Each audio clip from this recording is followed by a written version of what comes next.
I'd like to call to order the regular city council meeting of Tuesday, July the 14th to order. As we get going, I'd like to make an acknowledgement that we are pleased to be here today on the traditional territory of Treaty 6.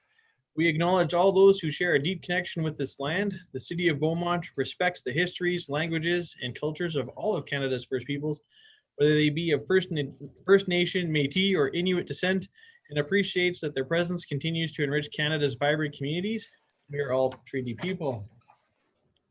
Just as we get going, we do have one proclamation for this week. It's National Drowning Prevention Week from July 19th to the 25th, 2020.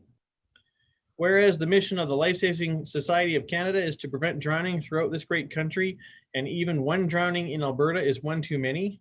And whereas most drownings are preventable in a water smart community and only through water smart education and a healthy respect for the potential danger that any body of water may present, can we truly enjoy the beauty and recreational opportunities offered by these bodies of water. And whereas the Life-Saving Society urges Canadians and residents of Beaumont, Alberta to supervise children who are in and around the water, to refrain from drinking alcoholic beverages while participating in aquatic activities, and to wear a personal flotation device or life jacket at all times when boating. And whereas the Life-Saving Society of Canada has declared July 19th to 25th, 2020 as National Drowning Prevention Week to focus on the drowning problem and the hundreds of lives that could be saved this year. Therefore, be it resolved that I, Mayor John Stewart, do hereby proclaim July 19th to 25th, 2020 as National Drowning Prevention Week in the city of Beaumont, Alberta, dated this 3rd day of July, 2020. Which brings us to the adoption of the agenda. Administration, is there any changes to the agenda as presented? Thank you, Your Worship. Administration does not have any amendments to the agenda this evening. Can I get a motion to adopt the agenda as presented? Councillor Hendricks? So moved. Discussion on the motion? No. All right, seeing none, all in favor, raise your hand and say aye. Aye. Aye. Aye. Honestly, tonight we have the consent agenda. We have a number of items. I'd move that council consent to approve the following agenda items without debate. Item 5A, regular council meeting, June 23rd, 2020. Meeting minutes. Item 10A, Councillor Van Newkirk's report. 10B, Councillor Barnhart's report. 10C, Councillor Stout's report. Item 11A, our municipal strategic plan quarterly update. And item 12A, correspondence from myself to the Honorable Mike Lake about the RCMP situation in Beaumont. Discussion on the motion. No. No. Seeing none, all in favor, raise your hand and say aye. Aye. Aye. Thank you very much. And we have no members of the public currently signed up for the open forum, which brings us to item 6A, public hearings.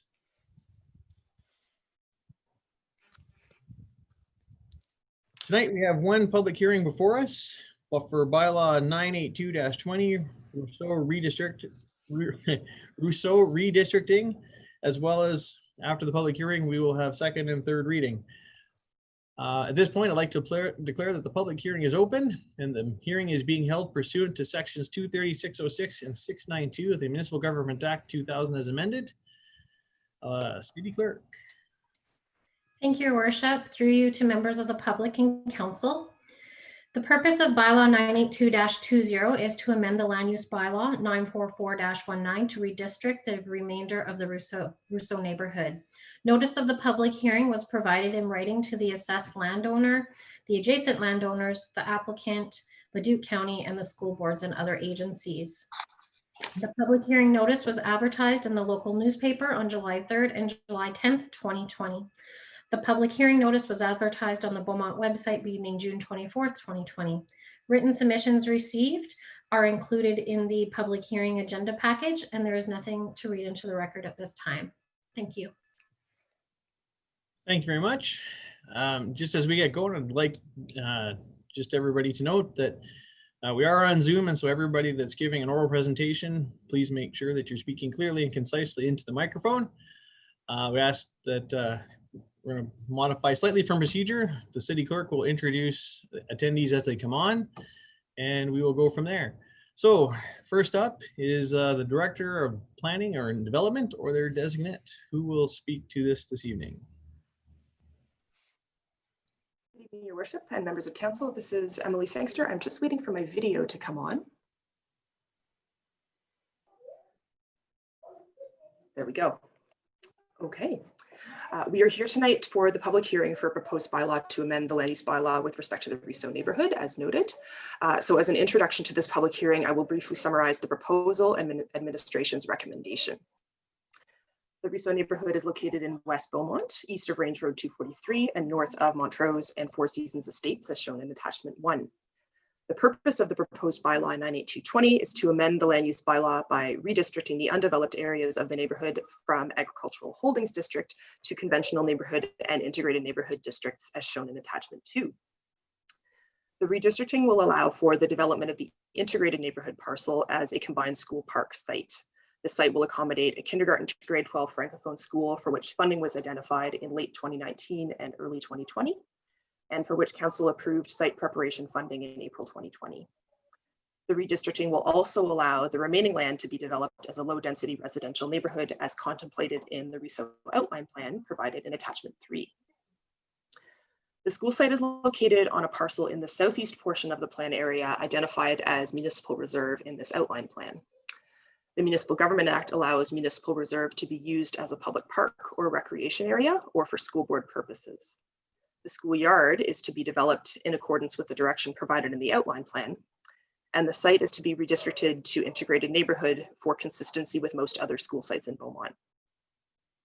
The conventional neighborhood district that is proposed for the rest of the Riso neighborhood is used for all other established neighborhoods in the city outside of the inner ring road, including the parts of Riso that have already been developed. It supports lower density forms of residential development as contemplated in the outline plan. Both land use districts also permit parks, open space, trail connections, and stormwater management facilities to be developed as envisioned in the outline plan. As a result of the circulation of this proposal and the notice of public hearing, administration has received a number of comments. You've received redacted copies of these comments in attachment 4. No concerns were raised specifically about the integrated neighborhood and conventional neighborhood districts that are proposed. There were some inquiries to confirm the location and construction timing of stormwater management facilities in the conventional neighborhood area, and to confirm also that the LeBlanc Canal is planned to remain green space following the redistricting. There was also one comment generally in support of the proposal. Additionally, there were some comments from residents in opposition to the proposal, with concerns focused on the selection process for the school site, which is beyond the scope of this redistricting, as well as on the potential for traffic, noise, privacy, and the aesthetic impacts of a school near their homes. Administration has documented these concerns and will work to address them at the development permit stage through a transportation impact assessment and our review of building and site design and landscaping. Overall, administration's view is that this redistricting proposal is consistent with the city's overall policy framework and the Riso land use concept as set out in the outline plan. And so therefore we are supporting the adoption of this amendment. Thanks very much, and I would be happy to respond to any questions at this time before the public hearing proceeds.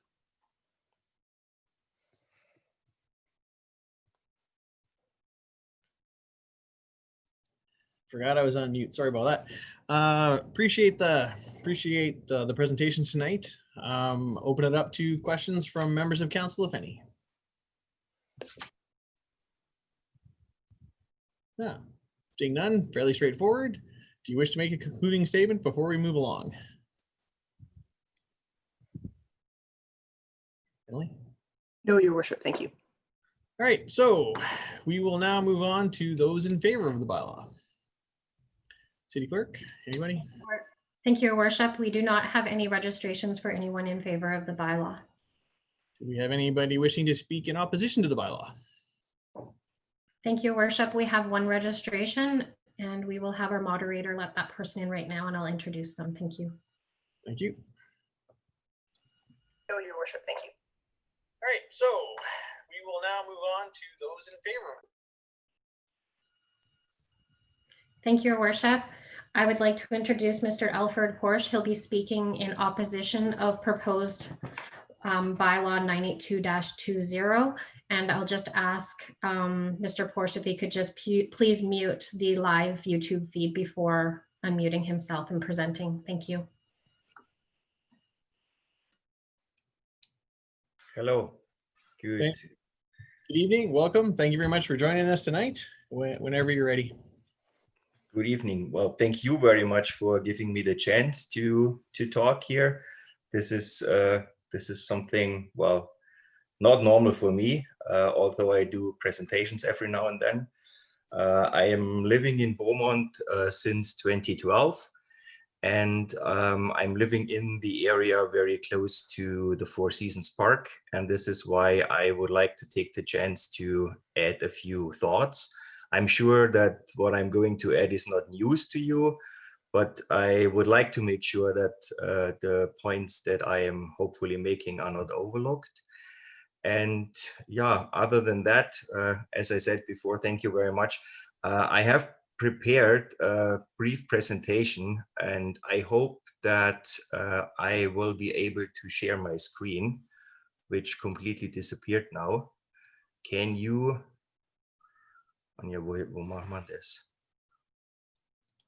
Yeah, it's not up yet. Sorry, I need to find the Zoom here and share my screen. I guess it's this one here. It's not this one. It's this one. Here we go. Perfect. Can you see the screen now? We don't have it yet. It's if you push the little green button at the bottom of the Zoom. Yeah. And then I shared the screen, which is this one here, screen 2. Ah, here we go. Perfect. Very good. Thank you very much. Yeah. One last thing. I am not actually really opposing your plan. I just like to make a few comments to make sure that these things are not overlooked. Yeah. So first of all, I'd like to have a look at the current housing market in Beaumont. Then a brief look at the Four Seasons Park, and finally at my suggestions. The numbers that I'm going to present from the housing market, I got them from a realtor just a few days ago. If you need them, I'm more than happy to provide where I got them from. So July 1st, 2020, we had 180 properties that were for sale in Beaumont. To put this a little bit into perspective, in all of 2015, so from January to December, 307 properties of all types were sold in Beaumont, and 50 of those were bungalows. These bungalows sold for an average price of roughly $430,000. The median sales price was $388,500, which brings us to an average price per square foot of $310.15. 4 years later, again the whole year, pretty much the same number of properties were sold, and 34 of those were bungalows.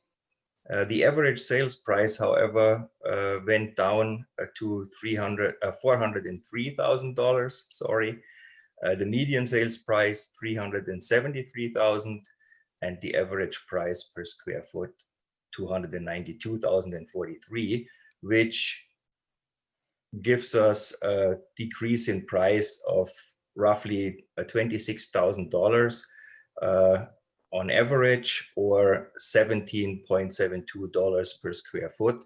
For a 2,000 square foot home, these are roughly $35,000. And when you're looking at the price, this is the graph. So this is how this looks. I guess this is something everybody knows who is living in the area, especially in Alberta here around Edmonton. But I don't think that this is the worst. I think the worst are these numbers, and I actually didn't even know them till the realtor pointed them out to me.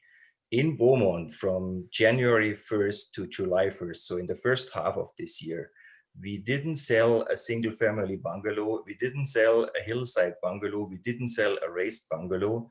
We had 1 3-level split home and 2 2-story homes that were sold in Beaumont. So the question that I would like to raise is, how many new building lots do we really need in Edmonton when we are thinking, in Beaumont, close to Edmonton, when we are thinking about this development. My next topic is the Four Seasons Park.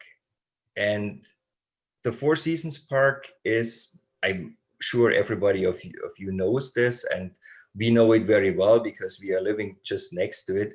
The Four Seasons Park is something that other cities in the world would love to have. It's a green lung, it's a recreation area, and it is one of the things that proves that life is actually really better in Beaumont. We can celebrate here, we can hang out on a Sunday afternoon, we can walk in the park, we can walk the dogs, and we can actually welcome visitors here in the water from all over the world. We have them in the air, they walk in the grass, and some even run to visit us. So this is actually all these pictures, none of them was taken from the internet. I took all of them by myself, and I do this to show you that this is really a space that is absolutely fantastic. It's one of the best places that we have in Beaumont. And we don't only have this in Beaumont at certain occasions, we actually have it year round. And so I would like to point out that we should really consider that and make sure that we know what we are sacrificing before we are cutting off parts of this park and develop them into conventional neighborhoods. And so this brings me to the last part, to my suggestion. You all know this plan. We received it a few weeks ago, and looking at this development, there is nothing wrong with it. Everything looks fine. When I first looked at it, I thought, well, maybe this area here is a little bit close, but well, it's all good. But then I flipped to the next page and I realized that this area next to the creek or to the canal, how you called it before, is also part of this conventional development. And just to make sure that the next idea doesn't look like that, I thought I'll take the chance and point this out to you, because I think if we would do that, if we would create additional building lots next to the creek, then we would cut off a big part of the green lung of Beaumont, and this would definitely be a very bad idea for Beaumont and also for the park, obviously. So very briefly, here is my suggestion. Please think of cutting back the area that you are considering a conventional neighborhood so that it might look somehow like that.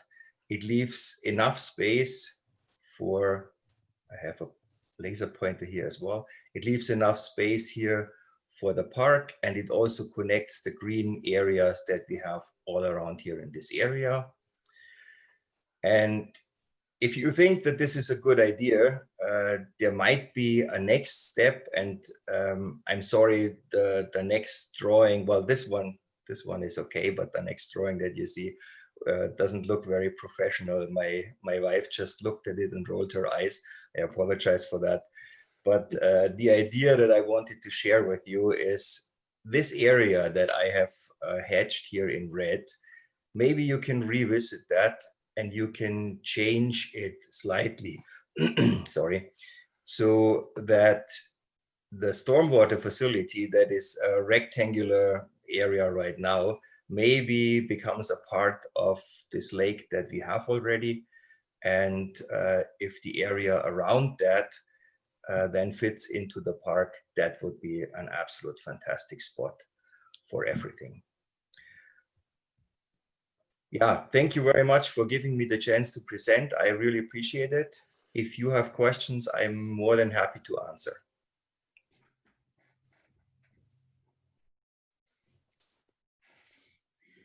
Thank you.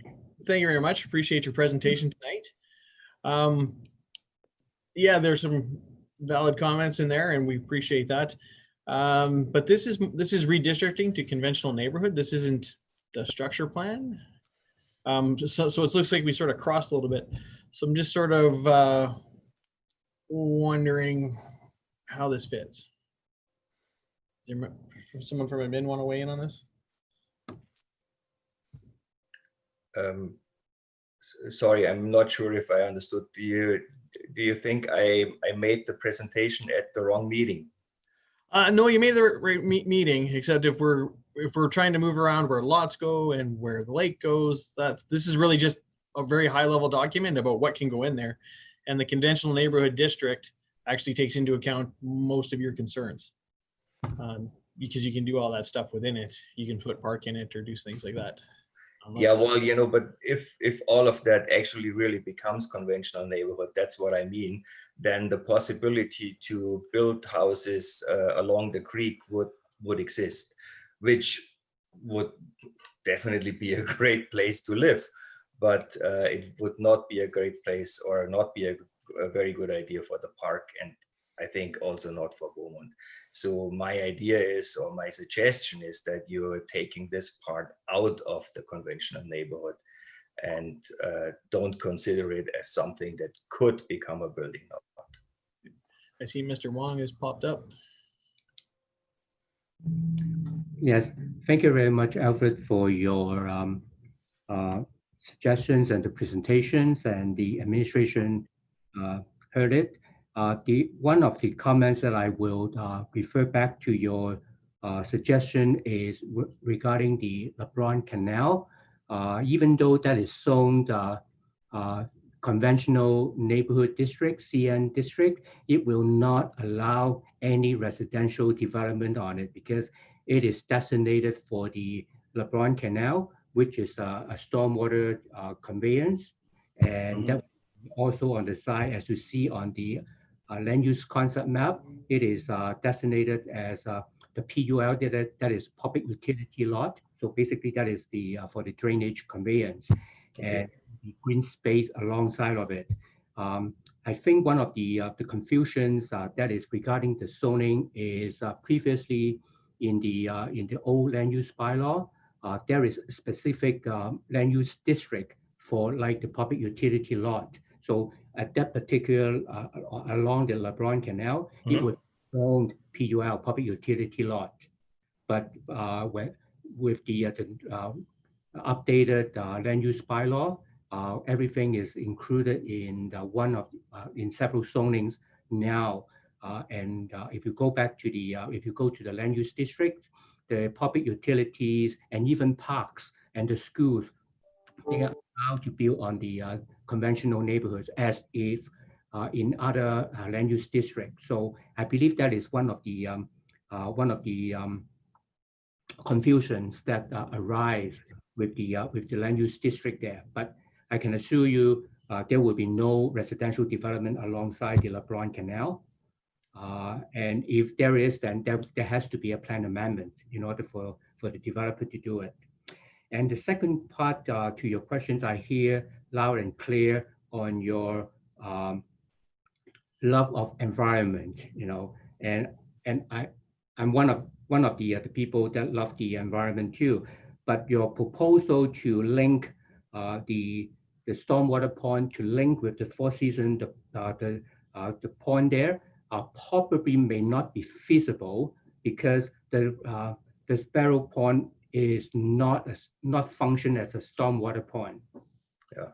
So yeah, I thought that, and I understand the quality of the water and so many things, but I thought it might be a good idea. Maybe it's doable. I'm not an expert in this area. No, definitely. That's okay. You know, I'm not the expert engineer too, but just like this is at the high level, I may be responding at that.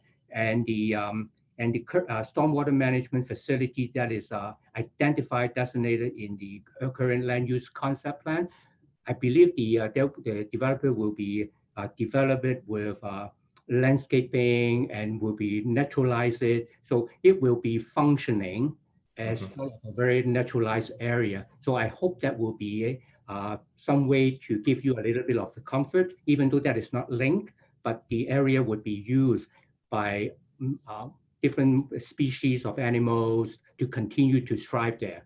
So Okay. I hope that will ease your uneasiness. Very good. Thank you very much. Appreciate it. Welcome.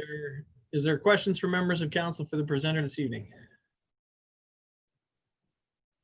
All right, No. seeing that, once again, thank you very much for your presentation. We appreciate when we can get feedback from residents, and hopefully you found the dialogue was productive, and we'll continue on.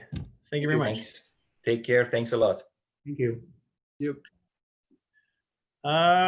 Is there anybody, City Clerk, is there anybody that's deeming themselves to be affected that wishes to be heard? Thank you, Your Worship. We don't have any registrations for that this evening.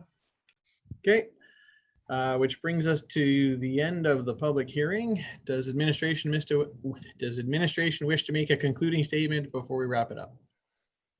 Ms. Sangster? Not for the public hearing. Thank you, Your Worship. Okay, so at this point, we'll declare the public hearing closed and move to second and third reading. I assume that's still you. Yes, Your Worship, thank you. At second and third reading, I just wanted to take a few minutes to provide some additional information and details regarding the public comments received earlier in this process and how administration is hoping to address those at later stages. So the major concerns, as you've seen, that have been raised during this process relate to potential negative impacts of the school site on nearby properties. And I just want to note at this time that concerns about the process of selecting the site for a school are not within the scope of this redistricting process. So I'm focusing more on the things that can be addressed further as we move forward. So some concerns that were raised were regarding the loss of wetlands and wildlife habitat in the area north of the existing Montrose Stormwater Management Facility. These wetlands were not planned for retention in the approved RESO OP or official outline plan land use concept. And I just want to note that the management of water bodies and wetlands is a provincial responsibility. And so the developer will be required to get the required permits under the Water Act before any development can begin. And compensation for wetlands that are removed may be required as a condition of permitting, and that's at the discretion of the province. There were some concerns that were raised about the potential for traffic on residential streets near the school site. This is to be addressed by locating the building and the road access at the west side of the site as close as possible to the 66th Street Ring Road, which is a collector, and the future direct access to Range Road 243. So the transportation impact assessment to be done as part of the development permit will provide guidance on how these roadways can be designed and how the accesses should be configured to accommodate the traffic and keep it off residential streets as much as possible. There were also some concerns that were raised regarding privacy, noise, and aesthetics, as many residents in the area had anticipated looking onto a park in that area. And our view is that many of these can be mitigated by paying attention to site design and landscaping during the development permit stage. So our Beaumont urban design guidelines include requirements to promote appealing and pedestrian-friendly building design and site design and landscaping. Additionally, our land use bylaw includes requirements regarding building setbacks, dimensions, and design, lighting and safety, parking and road access, and landscaping. So we're hoping that between the provisions that we have in our existing policies and some of the distances across the stormwater management pond between the site itself and some of the homes will help mitigate many of those concerns. Finally, the city's existing measures are expected to address potential noise concerns. So while we think that school operations are not likely to contravene the city's nuisance bylaw, the bylaw would apply respecting any noise generated by the site. And during construction noise and debris will be subject to the nuisance bylaw and also the site cleanliness provisions of the land use bylaw. So between all these things, in summary, we're of the view that the proposed land use districts remain appropriate for the development of this neighborhood as set out in the RESO outline plan. We appreciate that we will need to pay attention at the development permit stage to ensure the site design minimizes the visual, noise, traffic, and privacy impacts. But generally, with all this in mind, we ask council to give second and third reading to this proposed amendment, or alternatively, to let us know how you'd like us to proceed. And I'd be happy to respond to any additional questions. Thank you very much. Thank you very much. Once again, appreciate the presentation. Lots of great knowledge. Do you have a comment, Kathy? Just a question. When it's time. Okay, I will put you on the list. Is there a member of council willing to move second reading before we move into questions and comments? Councillor Danlock. So moved, your worship. Thank you. Thank you very much. Discussion on the motion or questions for admin. Councillor Barnhart. Thank you. I have to remember to hold back and wait for that motion before I ask my question. Thank you very much, Emily, Ms. Sangster, for the presentation and the information.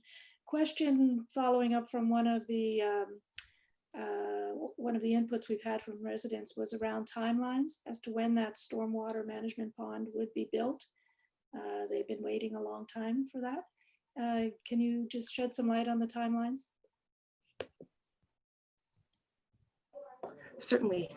I just want to ask a clarifying question before I do that. Was there a note on which pond specifically they were referring to? Good question. I guess I imagine it would be the central one. Pardon me. Yeah, that was my assumption, but I'm sorry, I forgot there were two. So That's can you okay. answer it in relation to both? Generally, my understanding is that this is sort of the next step in the redistricting is the next step in the process prior to subdivision, lotting, and further development, I think, as we noted at a previous meeting. So it would be up to the discretion of the developer, the timing. With that said, my understanding is that there is an application in process to do some subdivision at the north end of the particular central storm pond.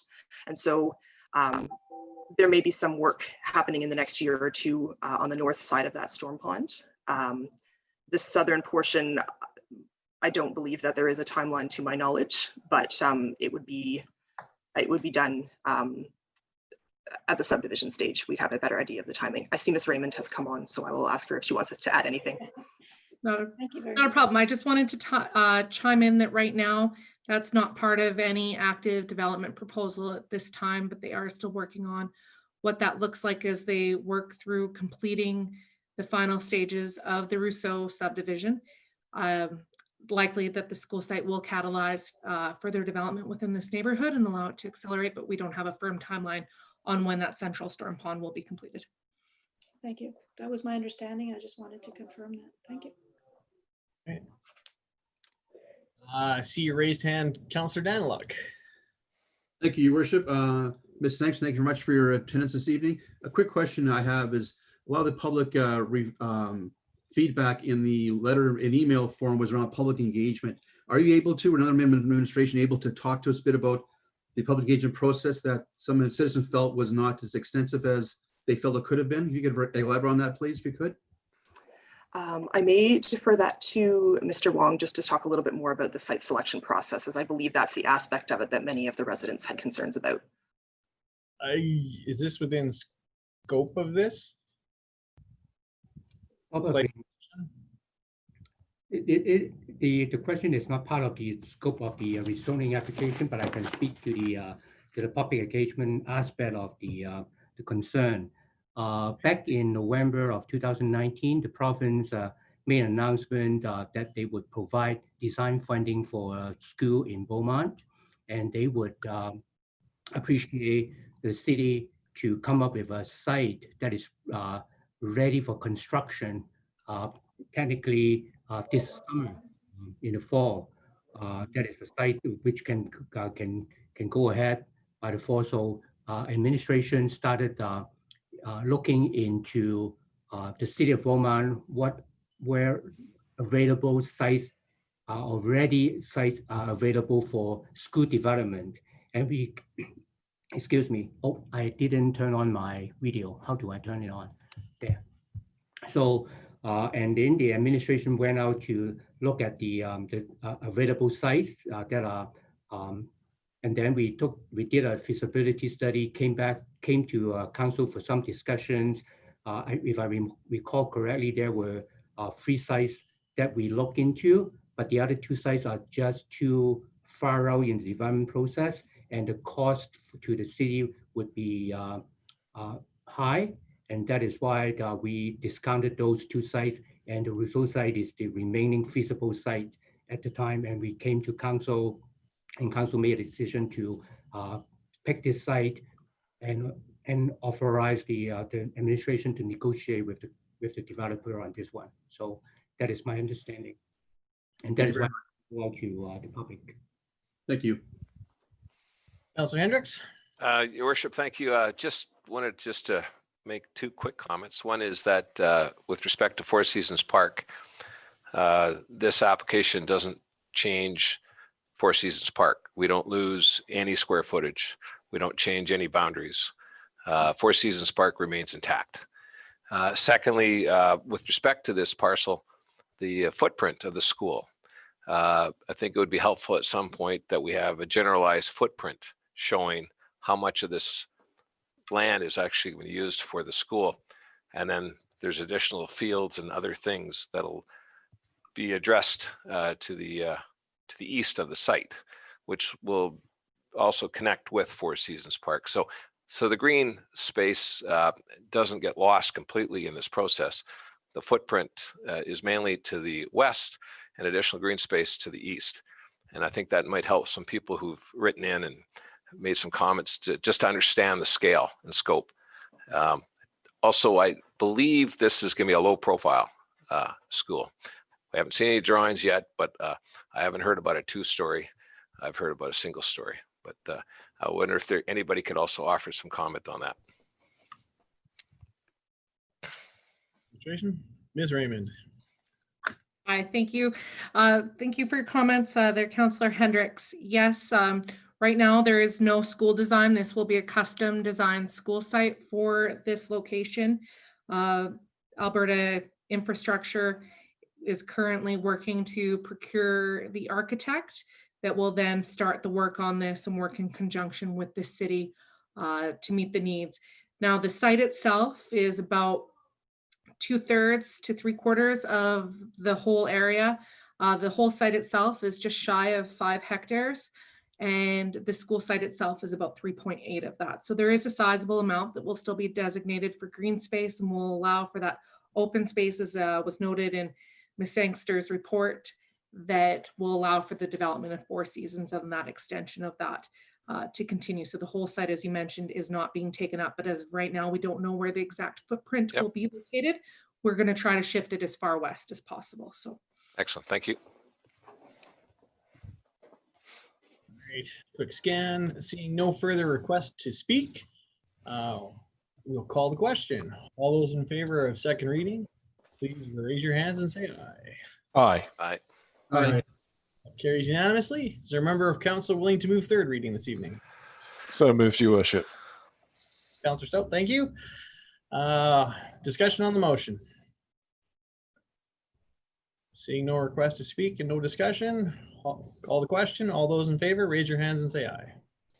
Aye. Aye. Aye. That carries unanimously, and that's second and third reading. Thank you very much to everybody that's put all the hard work into this, and thank you to council.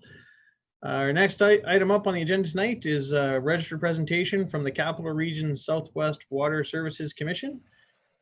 Ms. Winter.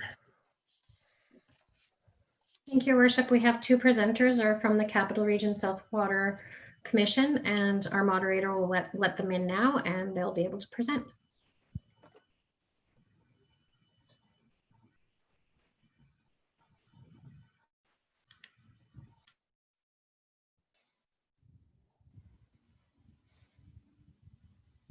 Hello, your worship and council. Good evening. Welcome to our council meeting this evening. If I could just get you to briefly introduce yourselves before you start your presentation, I'd really appreciate that. You bet. Thank you very much for the opportunity. So my name is Sean Olson. I'm the manager of the Capital Region Southwest Water Services Commission. And I'm realizing I must have been about a minute behind on your live stream because as I was watching, I didn't realize that I was in the live one now. With me is Rick Sarita. He's the operations manager for the commission. Thank you all very much for the opportunity to present our master plan and strategic plan. Let me just share my screen here and I've got a brief presentation. At least I will try to make it brief. Hopefully that comes up clearly. Yep. Perfect. All right. Again, Sean Olson, the Capital Region Southwest Water Services Commission. Thank you for giving us the opportunity. We will try to keep this brief. So the purpose of why we're here tonight is to talk about the master plan update, how we've optimized the opportunity that was presented to us through the Edmonton annexation, and to present the commission's first strategic plan. An agenda of how we're going to get through that. So we'll go through the membership and background of the commission, system projections, our asset transfer and sale, and again, how we optimize that annexation opportunity. The proposed capital improvements in the 5-year and in the long term for the commission, funding requirements, and strategic plan highlights. So membership in the commission, we're comprised of the city of Beaumont, the town of Kalmar, Camrose County, the village of Hay Lakes, the city of Leduc, Leduc County, and the town of Milton, our most recent addition. This is a system map of what we based our assessment on. So all of the infrastructure from 41st Avenue all the way south to the town of Millet, west to the town of Kalmar, and east to Armina in Camrose County. The scope of our master plan, we reviewed the 2013 master plan. That was our starting point. We obtained water system demands from all of our members. We identified all of the infrastructure constraints that we had, identified potential new water users. The city of Camrose is now an active participant at our meetings. And we assessed the system pursuant to the city of Edmonton annexation. Other potential members that were approached in the course of the master planning was the Miquelon Lake Provincial Park, the village of Thorsby, and Samson Cree Nation. So our current usage within the Water Commission, this pie chart shows how water usage is broken down within our members. The first 3 colors on the screen is county, which makes up a total of 19.1%. The city of Beaumont uses approximately 22.8% of water at the commission, which is the red portion of the pie chart. So to figure out how much water we need going forward, we have to use the past to project the future. So our historical growth rates were very important. Our 10-year average annual increase in water consumption between 2008 and 2018 was 1.9%. Our long-term water demand from 1998 to 2018 was 3.1%. So looking ahead, in 2018, the commission requested that members provide us with projected water demand for both their short and long-term growth rates. From the city of Leduc, they gave us 3.5%. The city of Beaumont, the same 3.5%. Leduc County, excluding New Sarepta, was 2.5%. New Sarepta was 2%. The Edmonton annexation area was forecasted at 6%. The town of Kalmar at 1%. Camrose County gave us very detailed projections. The village of Hay Lakes was 2%, and the town of Millet was 4%. So putting that all together, and really there's a few reasons why this is important, but what we concluded is based on those projections, our system will reach capacity in 2037, which is good news because that's several years later than we anticipated in 2013. That's really important because we provide that information to EPCOR so they plan for enough water for us at our demarcation points. That's really important for 2 reasons. One, we need EPCOR to plan and build their infrastructure to supply us with water at our demarcation points where we take it to service our members. And the second part is if we're out in how much we forecast we're going to use in any given year, there are penalties that can be applied. So currently, as I'm sure everybody's very intimately aware with COVID, people are at home more, so our water demand actually from a lot of our business industrial customers is a lot lower. So it's something we're looking at and working with the regional water customer group on how we're going to work on that with EPCOR. Obviously, fairly substantial impact to everybody's life. Future connections. So the commission is anticipating new services to tie into the system. We've talked about the connection that we've got coming up sometime in the future to the city of Camrose, and that's why they're now part of our observing member at our board. But we have Leduc County, rural connection for Raleigh-View and Luma, the City of Edmonton Discovery Park, which has now been completed, Leduc County Saunders Lake Industrial Area that's coming up in the future, the City of Leduc Robinson Reservoir, which is completed, and the City of Leduc West Reservoir in the future. Regional service concepts. So the Commission and EPCOR have held discussions regarding servicing options for the area in relation to the annexation boundaries and Alberta Transportation's proposed realignment.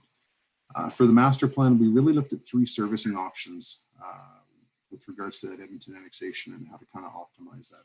Option 1 was the status quo, where the commission retained all of the ownership that we saw in that previous system information slide. Option 2 looked at the commission transferring all of our assets in or adjacent to the City of Edmonton annexation area to EPCOR, and then they would provide us with the required water we needed at our demarcation points. And then option 3, similar to option 2, however, in option 2, we'd be looking at bringing a second feed down to Beaumont to provide redundancy to our system as our second fill point. In option 3, EPCOR wouldn't be able to guarantee us that supply. Following review with EPCOR, they were able to guarantee that they'd be able to bring us a second feed down to Beaumont on 50th, which is great news for us. It provides us with system redundancy into the future. A second feed is good for everybody, and we'll be recommending, or we did recommend and elected to move forward with option 2. So option 2 being selected. So when we say there's reduced operational requirements in option 2, what we really mean is less risk of being required to relocate our main line. This is, spend a little bit of time on the slide because this is probably the most important part of this presentation, at least from my perspective. Less risk of relocating the main line means less likelihood, also means less likelihood of a break causing our region to run out of water. So really important for us to have that second feed coming into Beaumont. There's lower maintenance costs for maintaining a new boundary station or booster station as compared to our old one. So with our sale, we're actually giving the existing booster station at 41st Avenue to EPCOR, and then we'll be building a new one for the commission into the future. It's always less expensive to maintain new assets versus old ones. There's a $40 million savings in this option. When we say that, it's important to put that into perspective. The commission would have had to invest $91 million to provide water to our region over the next 25 years. By transferring those assets to EPCOR as a unique region, we only now have to pay $51 million to supply that same amount of water to our members. Although some of those upgrades are still going to be required in the future, from the cost to service model between EPCOR and the Regional Water Customer Group, which we're a part of, Beaumont's a part of, all of our members are a part of, as well as all the other, I guess there's 90 communities surrounding Edmonton that make up the Regional Water Customer Group. There's a cost to service model that says how all that infrastructure is paid for. So instead of it all being on the backs of one region, as a region we share on some of the servicing costs. So really good news for us. We're particularly proud of the work that's gone into this and result in some of these savings for our region. And I'd like to thank Councillor Danelli and Munkoff Swain for their assistance and their work on the board. They've been excellent members of our Water Commission board. Also want to point out this transfer is really good for EPCOR as well. They need this line adjacent to their annexation area to fuel Discovery Park and all of the lands within the annexation area. So this has worked out to be a really good win-win for both parties, the commission and EPCOR, and it was a really good negotiation all the way through. So what does this mean graphically? So this map shows what we talked about with EPCOR and the sale of assets that's gone in. So the area that's hatched out in red is the assets we're talking about that will be transferred over to EPCOR. The remaining assets remain within the commission. You see the second feed coming into the city of Beaumont on 50th Street. And we'll be working with City of Beaumont administration to make sure that as development occurs, rights of way are protected for that line to make sure that it loops with the commission and provides the feeds for future reservoirs in the city of Beaumont. So over the next 5 years with those sales, there are still capital projects that are needed to fulfill the commission's mandate of providing water to our members. So we have to increase pumping capacity at our Highway 21 booster station that was actually just recently completed. We have to transfer commission assets over to EPCOR, which is currently ongoing. We have to construct a new booster station in 2023, and EPCOR is going to install new billing meters as well in 2023. Over the next 30 years, oh, something's happened and my computer's frozen. Apologize, hopefully that, there we go. We have to construct Beaumont secondary supply line in 2028.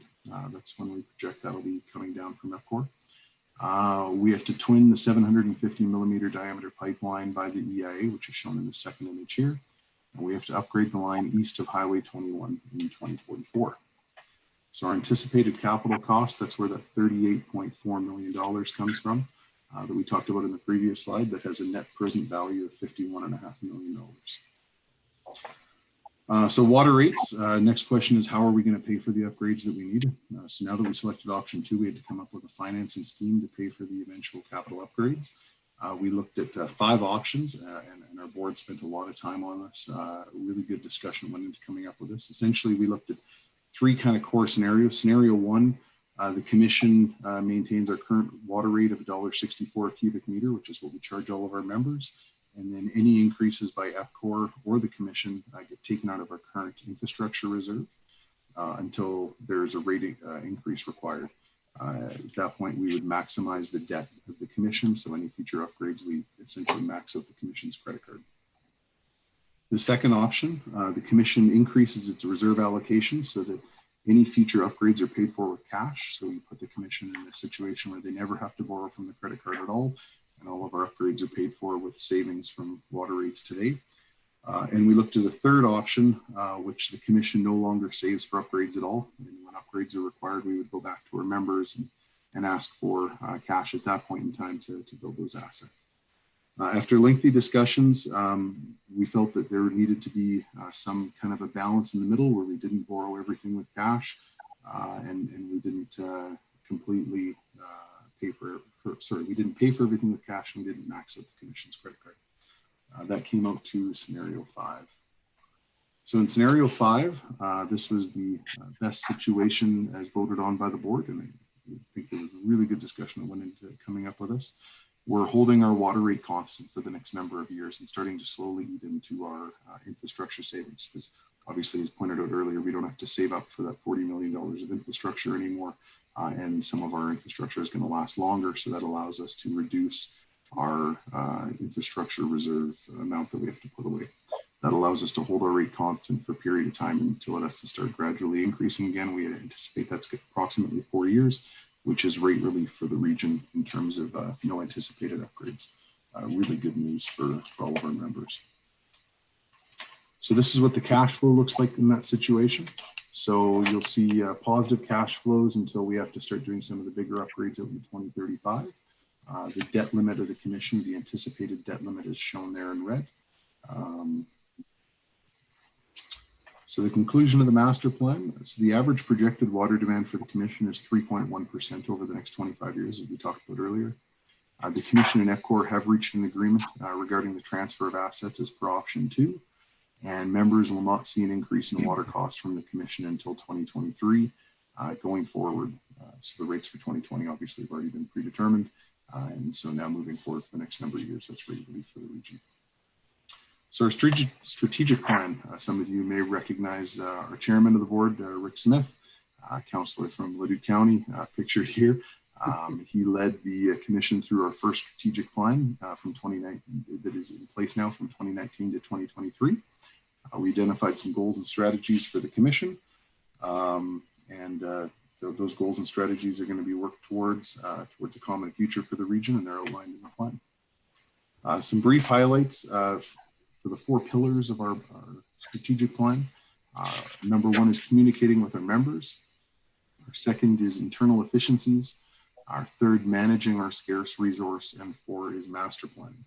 So those are goals that the commission put in place for the next 4 years. In terms of our strategic plan, each strategy in the table above are color-coded and prioritized and ranked relative to strategies in 2019 and beyond as determined by the commission's directors. This ranking is used by commission's administration to determine the relatively high, moderate, and low priorities for the year as the board assigns resources to key strategies. The priorities in this plan are listed as priorities 1, 2, and 3, and they indicate their relative status. The board has created a subset of high-ranked strategies, which are both important and timely and can be seen on this slide. These are the things we're working towards to complete over the next 4 years. The updated master plan is addressed 4.11, 4.41, and 4.42. It's addressed in the annual report, and we review progress against each one of these strategic plan pillars at every one of our meetings to show what progress has been made between meetings. With that, Your Worship and Council, I'd entertain any questions that you guys have, and really appreciate your time in allowing us to present our master plan and strategic plan to you tonight. Thank you very much. Appreciate the presentation this evening. Seems to be fairly straightforward. I'll open it up to questions from members of council.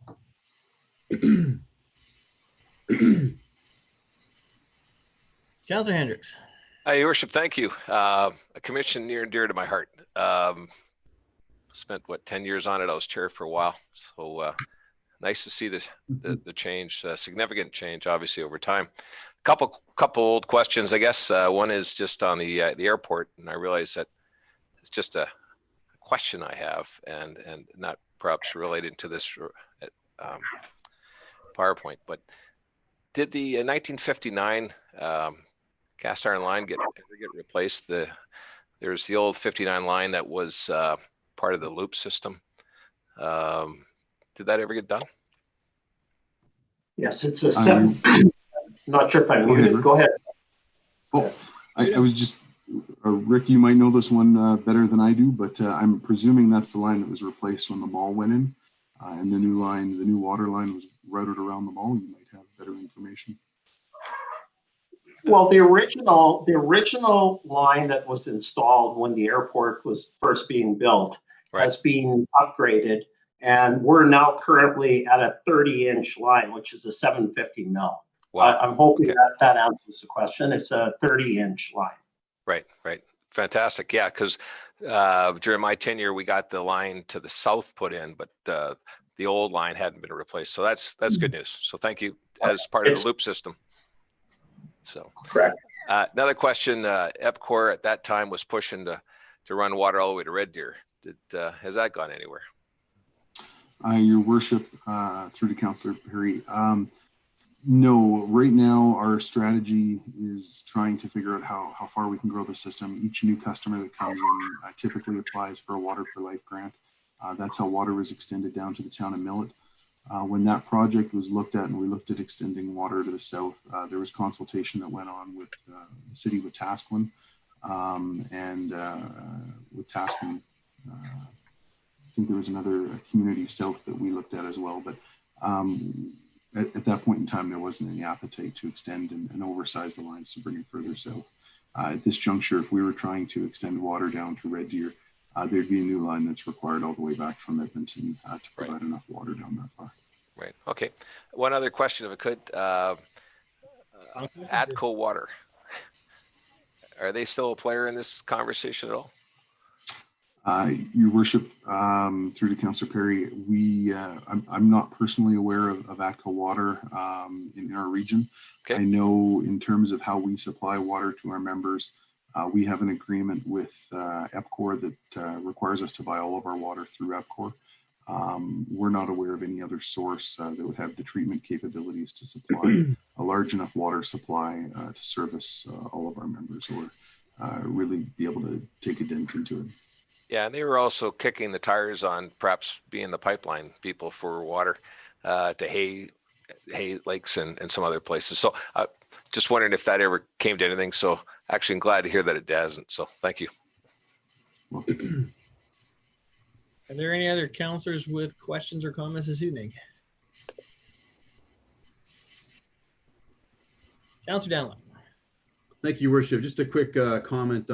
I've had the privilege of serving on this committee with Councillor McGough-Swain for both 3 years now, and it's amazing the effort it takes and what happens with the assets to get water from the North Saskatchewan through EPCOR, through the transmission line, through the pump station, into the reservoirs, and into everyone's taps here in Beaumont. So it's an amazing process. A lot of assets are involved, moving parts, and we've done a great job of managing the commission's assets and getting water to our citizens in Beaumont, and especially with the prospect of holding rates for several years for costs. That's another achievement. And lastly, a big win for Beaumont is the secondary line coming into the northeast part of Beaumont area there. That guarantees a water supply for our citizens going forward for the next 50 or 60 years, so in terms of redundancy. So great job by the commission, and Sean and Rick do a great job looking after our needs as a commission level and for our citizens in Beaumont. So thank you guys for the work you do, and thank you for letting me see on this committee. It's a fantastic committee. I'm very happy to be part of. Thank you.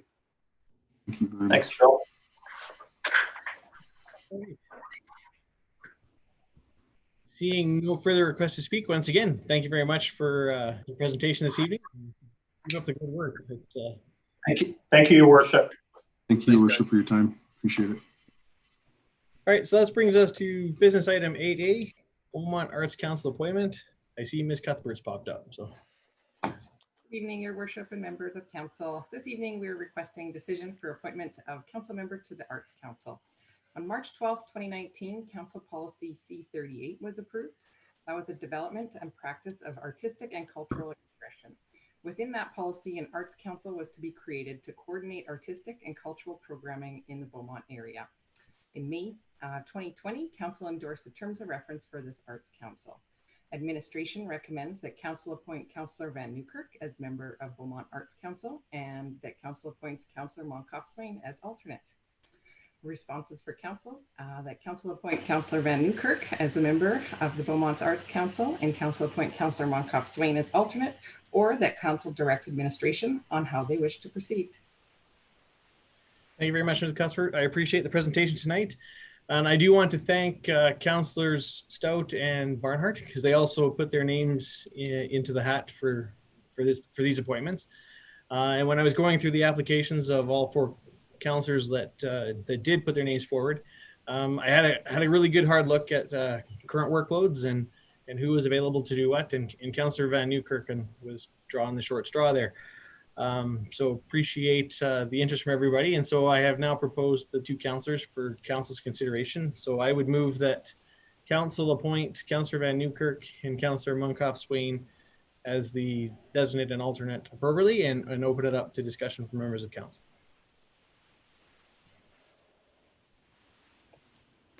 That's good choices. Thank you, Councillor Danlick. Being no further requests to speak, we'll call the question. All those in favor? Aye. Aye. That carries unanimously. Thank you very much. And at that point, we're just going to take a quick 5-minute break because we've been sitting in front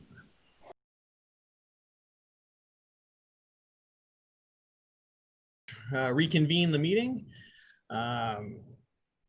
Brings us to item 8B, the quarterly financial report.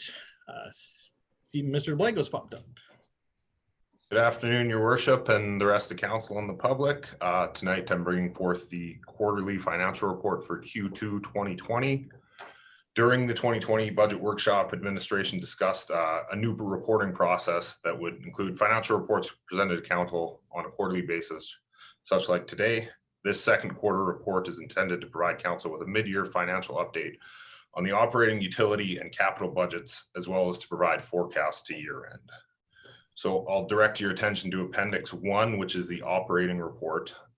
As expected, the COVID-19 pandemic has had an impact on the city's operating budget. Most notably, the shutdown of key service areas in Q2 has resulted in administration forecasting a reduction of department-specific revenue of $1.35 million. Service areas most affected by this are recreation within the Community Services Department and childcare within Family Services Department. The pandemic has had a corresponding effect on operating expenses in many departments as well. It is administration's intent to proceed with all feasible operating projects and maintain service levels. However, temporary layoffs, delay of certain projects, and cancellation of events has resulted in a forecasted decrease of operating expenses of approximately $784,000. Based on estimates provided by our department directors, the consolidated result is a projected deficit of $611,000, or approximately 1.3 of our operating budget. Next, I'll direct your attention to Appendix 2, which is our utility budget. Utility revenue has a forecasted over excess of what was budgeted of $194,000, mostly resulting of the increase of people at home in Beaumont, which is heavily residential currently, and corresponding increase to expenses due to some overages on one-time emergency repairs to do with utilities, which brings us to an approximate surplus of $80,000, which equates to approximately 0.78 of the utility budget. Next is Appendix 3, our capital budget. To date, approximately 36% of the approved capital budget is spent. I'll caution you that this is just what has been spent and not necessarily reflective of progress on each of the capital projects, as there's front-end work by administration that doesn't actually hit the books until vendors are paid and contractors. At this point, administration is projecting a savings of 2.7% on the overall capital budget. Financial impact of this projection: should the city incur an operating deficit, a draw from reserve would be required to balance the budget. At this time, the most appropriate source of funding would be the mill rate stabilization fund. It is administration's intent to reduce this deficit to as close to zero as possible through an increased focus on purchasing controls, finding internal efficiency, thereby not requiring this reserve draw at year end. I'll open the floor to any questions at this time. Thank you very much. Is there a member of council willing to move that we accept this report as information before we get into questions? Councillor Daniluk? I move, your worship. Thank you. Thank you very much. Just a couple of comments. This is from where I'm sitting. This is a great news report because earlier on in this pandemic, those projections that were as high as a $3 million deficit. So the fact that we're only facing 611 and we're still working solidly towards not having to do a reserve draw or a tax increase to cover it. Stellar work. Keep it up. You guys are doing a great job. Really good news. It's nice to see that we're coming through this pandemic in good shape, and that's largely through the efforts of our administration and all you guys do to keep us on track. So open it up to questions and comments from members of council.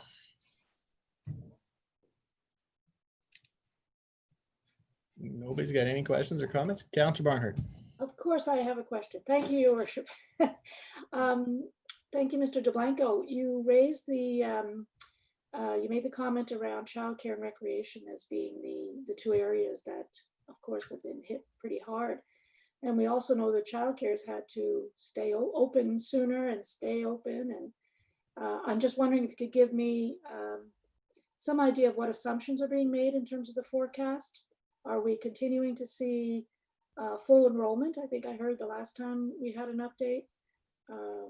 What help might be coming from the province? Any news on that front would be of interest to me. Thank you. Through your worship to Councillor Barnhart, the assumptions made in the forecast are that we will be back to as much full capacity as we can in terms of childcare. The reduction, as noted in the report, as an area of most hardest hit is because quite obviously in Q2, the facilities had to be closed, but there's still operating expenses that need to get paid. And although we have aimed to reduce expenses as much as possible with the reduction in revenue, there's just some things that still are required to be paid. Just a comment on that. It's a testament to the quality of our program, once again, that the parents have come back and that they trust us to provide that quality at these times, because I've heard of many daycares that are just not getting the full enrollment back because people are just not ready to come back. So again, you know, good on our staff. And I agree with you, Mayor Stewart, that our staff have been doing a fantastic job. Thank you. Very much. Further questions? Councillor Van Newkirk, followed by Councillor Monkhouse-Swain. Yeah, thank you. Just a big picture comment that, you know, despite the news in the report, you know, I'm looking forward to administration doing what they can to reduce that 611 amount, as Mr. DeBlanco had said, but just that I appreciate this report as well. I think as this report is received, we're going to be able to, you know, be a little more dialed in and in the know as councillors and residents in the community about where we're at financially throughout the year. And I appreciate the report. So thank you. Councillor Monkhouse-Swain. Yeah, thank you, Your Worship, and Councillor Van Newkirk shared what I was going to mention there. Just it's really, I just really appreciate the fact that we're getting this on a quarterly basis. It really helps us track as we go forward and gives us that good progress update on all those three items. So yeah, excellent report. You know, Mayor, you mentioned the kudos, which was well deserved there. So thanks for doing that. But just for the fact that actually putting this in front of us, going to give us a lot of confidence going into the budget workshop towards the end of the year. So we know how this moves forward. So just thanks for all the hard work to pull this all together. Thank you very much. Seeing no further comments or questions, Call the vote. All those in favor to accept this report as information? Aye. Aye. Aye.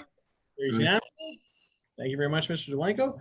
Thank And you. that moves us on to item 8C, reserve update. Mr. Dowler. Good evening, Mr. Mayor and Council. Just a few opening comments for me with regards to the reserve report in front of Council tonight. Administration is hoping that with this report, it is first step towards enhanced financial transparency and sustainability for the city.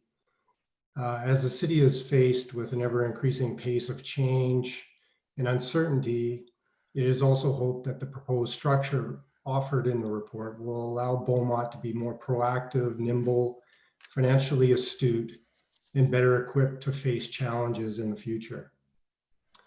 In terms of the current state of the reserves, as mentioned in the report, as at the end of 2019, the city had about $32 million in reserve.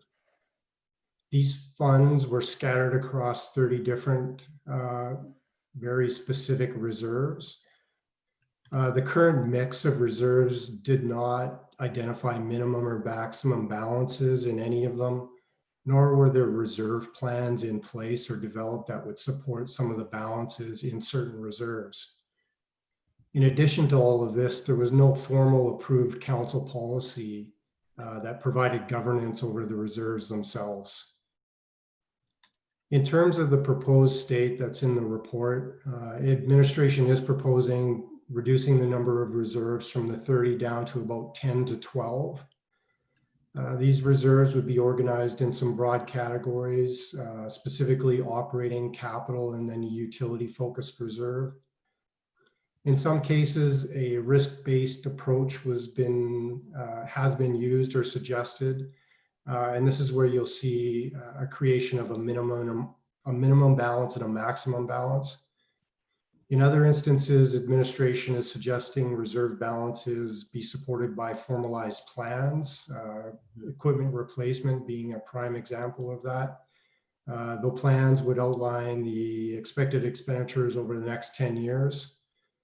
And lastly, administration is proposing the reserves be established or in order to have some reserves be established in order to have funds available to pursue future opportunities of strategic importance.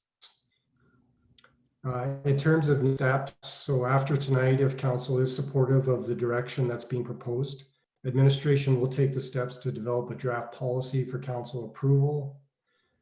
The policy itself would formalize the purpose of the reserve, the source of funding, and then the application of each of the proposed reserves.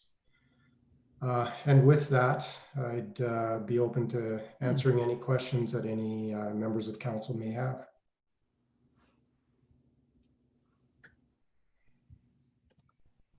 Thank you very much, Mr. Ballard. Thank you very much, Mr. Dowler. It was a great report. I was really happy to work my way through it and see where we actually sit and the future planning that's gone into what we need to do to get our reserves on track. So just before we kick the discussion off, I'm just going to ask if there's a member of council willing to move that we accept this report for information and that we be supportive of the proposed future state as outlined. Councillor Daniluk had your hand up first. Thank you very much. Thank you very much. And so, yeah, I'll open it up to discussions from members of council. I think my personal initial thoughts are, I think anything we can do to simplify our reserves and then consolidate those funds so that it's much easier to see, because I was chatting with the CIO earlier today about this report. And I remember going back in budget and thinking in the back of my head, we didn't have a whole lot of money in reserves because it was all spread out and it was all small numbers and things like that. So I was really happy to see this report and how it breaks down. So members of council, Councillor Hendricks, you're followed by Councillor Van Newkirk. Your worship, thank you. Just to talk about the current reserve structure, no doubt we need to update it. No doubt we want to modernize it. But a lot of this is tied to one-off conversations relative to vehicle depreciation, equipment depreciation, costs associated with cost share agreements with other groups, counties, what have you, so that there was a net dollar amount that could be pointed to as conversations move forward in terms of negotiations. So, and also there was a want to, I think, try to target some dollars so that there are things that are going to be looked after long term, and as assets continue to require maintenance and what have you, that there's a reserve specific for it. But certainly look forward to what will be the modernization of this, but ultimately the net result is that you still have to look after all these various elements, no matter how you move forward. But with that said, my question would be, with respect to a budget schedule, is there anything that we will see regarding a budget schedule in the near future that lays out sort of the timelines for us moving into October, November of this year? Yeah, certainly, Councillor Hendricks. The plan right now with regards to the budget and the budget process would be to bring a report to council shortly after the summer break. So you're looking at probably the early part of September, which we would talk about the process in general, as well as identify some specific dates that council can discuss and hopefully support or make some changes to. Right. So if I can just supplement that, not sure where the process is with the community to put out the request for asks. Over the years, we've had, the ability for the community to step in and offer up all sorts of interesting thoughts on potential budgetary items, all of which were sort of groomed through a quick process to see if there's anything there that would gain some traction, and then from there potentially work it into a full-blown budget discussion relative to those items. That process, will that be part of this process this year? There's a couple of thoughts around engagement, and certainly engagement with the community on what they're expecting is a part of it. We have very early on in the year looked at some software that would help us do that. And so that's one part of the engagement. There would be another part of engagement with council in particular. That would be part of the process report for sure. And what that would look like, I would say it might look a little bit different than maybe past years. But the idea would still be to garner some thoughts from members of council around their priorities for the coming year. Yeah, so a couple of years ago, we were able to have a conversation about service levels. I know last year we didn't seem to have that. Will that be coming back to us so we can have those conversations in this budget cycle?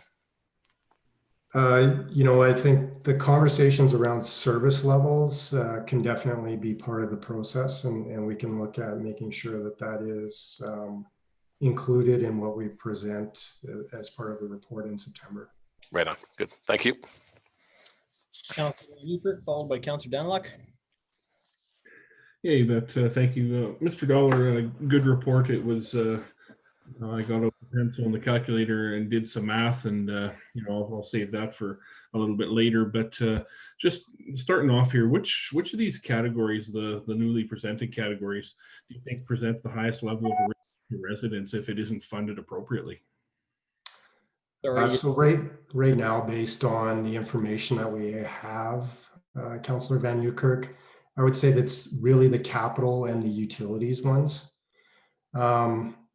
Specifically, if you think about underground infrastructure, that's the part that really we don't have a lot of great data on it right now.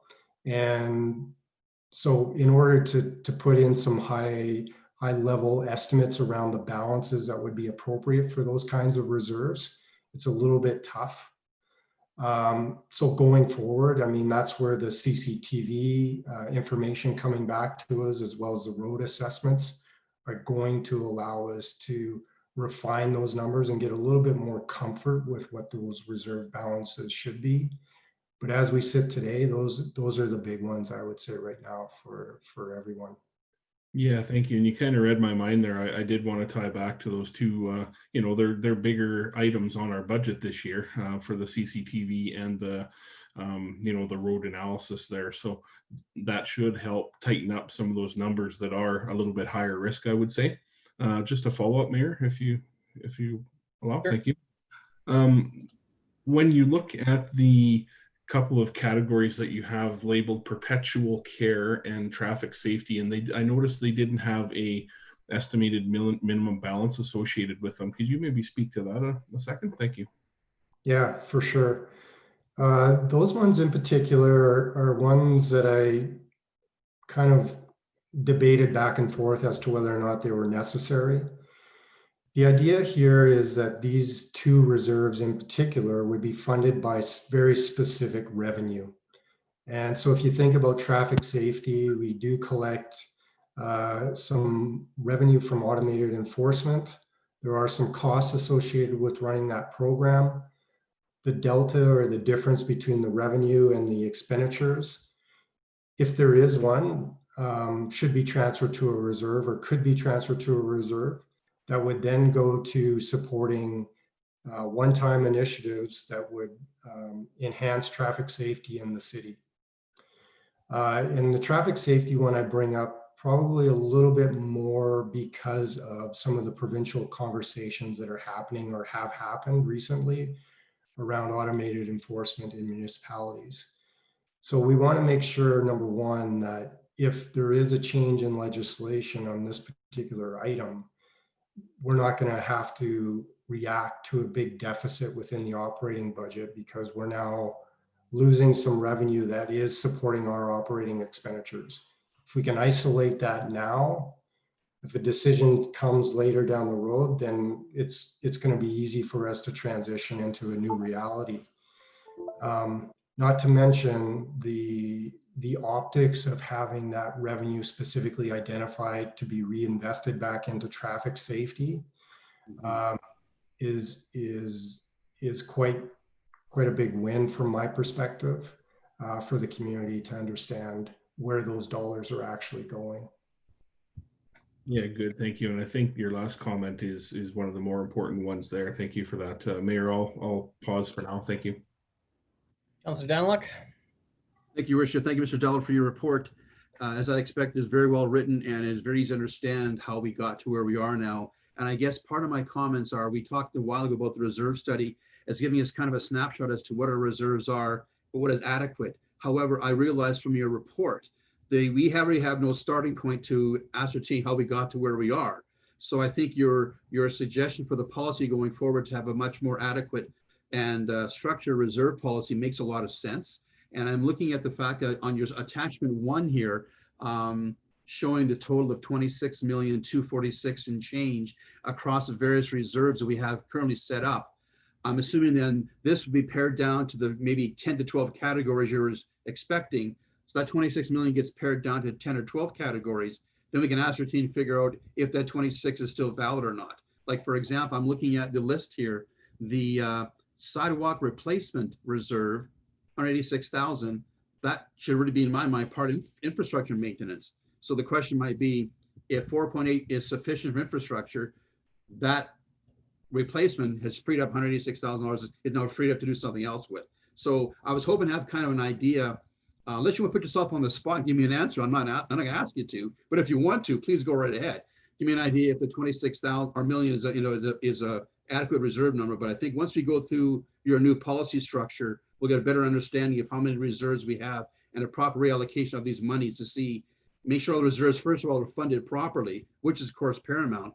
But if there is deficiencies, we'll identify that. But if there are surpluses in some areas, that can be identified too as the next step. Is that a correct assessment of your future going forward? It is, Councillor Daniluk, and that was the intent of attachment 2. So attachment 2 kind of gets into what the new world could look like. Yeah. And, I think if you look at the bottom of attachment 2, you'll see some minimum, maximum balances for individual reserves. Yes. And you can do the calculations on what the actual balance is, given the 26 or the $32 million.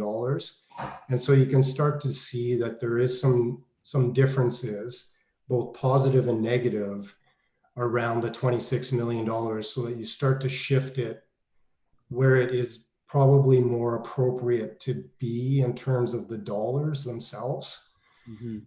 What I didn't do, and it was very intentional, was do the math on those two lines right now. Yeah. And part of the rationale for that is there is some unknowns still, as I mentioned earlier. Mhm. And as you say, as we progress into the next step, we should be able to, and through the budget process, quite honestly, we should be able to gain some further clarity around, is the $26 million enough? Is it too much for what we have? Where are we within relation to that number? Mhm. So I am not necessarily able to provide a number to council specifically today, Right. but I think given another couple of months, we should be in a fairly decent position to identify whether or not we're reserve sufficient, reserve deficient. Yeah. If I may not get too deep in the weeds, Mayor Stewart, if I may ask a follow-up. So do you envision, Mr. Dowler, for example, the large one is infrastructure maintenance at 4.8 million at the present time. Do you anticipate helping us devise policies saying that a reserve of this nature should be based on the following? For example, 3 years of average maintenance actual cost, and that is X dollar, and then you base that, say, times 125%, and that should be your reserve. Are you anticipating kind of giving us a policy that tells us, based on the 10 or 12 reserve categories we're going to move to, that the reserve rationale should be X for this reserve and more generous in terms of percentage in this reserve, or less so in that reserve, to give us a real measuring stick and benchmark going forward to help our next budget cycle and future councils to be much more adequate and much more fine-tuned on our reserving, to make sure that we are holding the proper reserves to ensure we're running our municipality property, but not being overly cautious at the expense of tax increases. Yeah, definitely. I think when we move into the next stage of this and looking at the policy, you're going to see what I think we're going to propose is a generic high-level policy. But within that policy, you're going to see an attachment for each of these reserves. Those attachments will provide all of what you just spoke about, Councillor Daniluk. It will be very specific around the purpose of that reserve, how it gets funded, and in some cases, minimum balances or maximum balances, how they should be calculated. And then when those are not appropriate, again, I go back to equipment replacement. It will talk about having a specific replacement plan that gets reviewed on an annual basis. Good. Great. Thank you very much for clarifying. Very much. Councillor Barnhart, followed by Councillor Munkoff Swain, followed by Councillor Stout. Thank you, Your Worship, and thank you very much, Mr. Dollar. Some of my questions have already been answered, and I think this is a fantastic discussion we're having, as well as I think the work you've done on it and are continuing to do is really timely. My perspective on this is that we've gone, it's a bit like the pendulum swing from how we're going to try to find that magic middle where we have the right amount of reserves. And I really like what you answered to Councillor Daniluk in terms of what the policy will help us identify how money gets into that reserve, how it gets out of that reserve, and what the purpose of that is. One of my cautions from experience has been that reserves get set up sometimes to ensure that a particular facility or a particular area gets its fair share in someone's mind, in council's mind, of the dollars available. And I worry a bit that the reserves may become, may be used up entirely for big projects, and some of the smaller items never get funded because there's never enough money for those smaller items in their operating budget. So it's that category in between. When I look at the list in your attachment, I think it's number 1, there's particular buildings, and you reference this in the report, that the reserves were set up for this building, for the library, for the youth center, for Ken Nickel. And I'm sure that that was done with the intent of making sure that that facility had everything it needed on an ongoing basis. but we have to look at it from time to time, and I get what you're doing. I really do, and I appreciate that. I don't think I have any other questions. Councillor Van Newkirk asked my question about perpetual care and traffic safety. I'm just generally looking forward to seeing the detail. I think the devil's in the detail on this one, very much so. And just one question would be, when are we going to see that policy? What's your timeline on that? Thank you, Councillor Barnhart. I think in terms of the policy itself, again, if council is supportive of the direction we're headed here tonight, again, I would suggest that in the perfect world, I'd like to bring it back sometime in September so that we have it kind of in place as we move into the budget conversation. So that would be where I would be aiming for it, sometime September, maybe mid-September, ballparking it right now, but that's what I would aim for. I'll look forward to it. Thank you very much. Councillor Moncalfe-Swain. Thank you, Your Worship. Just one comment for assuming that this moves ahead, Mr. Dowler. When you come back to us, I'd really appreciate a good breakdown of that risk-based approach that you guys are taking here, whether you're looking at a matrix or however that approach is going forward. I just really appreciate getting a good understanding of how you guys are applying for that. Not that I'm looking to weigh in on it, but just for myself to get a better understanding so I can understand where we're applying those 10 to 12 different categories. So just an observation for when you bring this back. Thank you. Thank you very much. Councillor Stout, final comments? I'll mute myself first. Okay, thank you, Worship. Actually, most of my questions have been asked as well, really. But thank you, Mr. Dowell, for this report. I've been looking forward to seeing it for a while.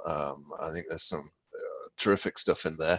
And I just the comment would be that I'm very much on board with the idea of reducing the number of reserves to a much more manageable number, to a lower number. Certainly 30 seems to me far too many, and partly because I'd like to simplify it and understand what actually all these reserves are for, and as you've described, what the policy would be, and set a minimum and maximum for them and test that against whether that's reasonable. So simplification and understanding is important, but probably even more important, I think, transparency, improved transparency and risk management as well.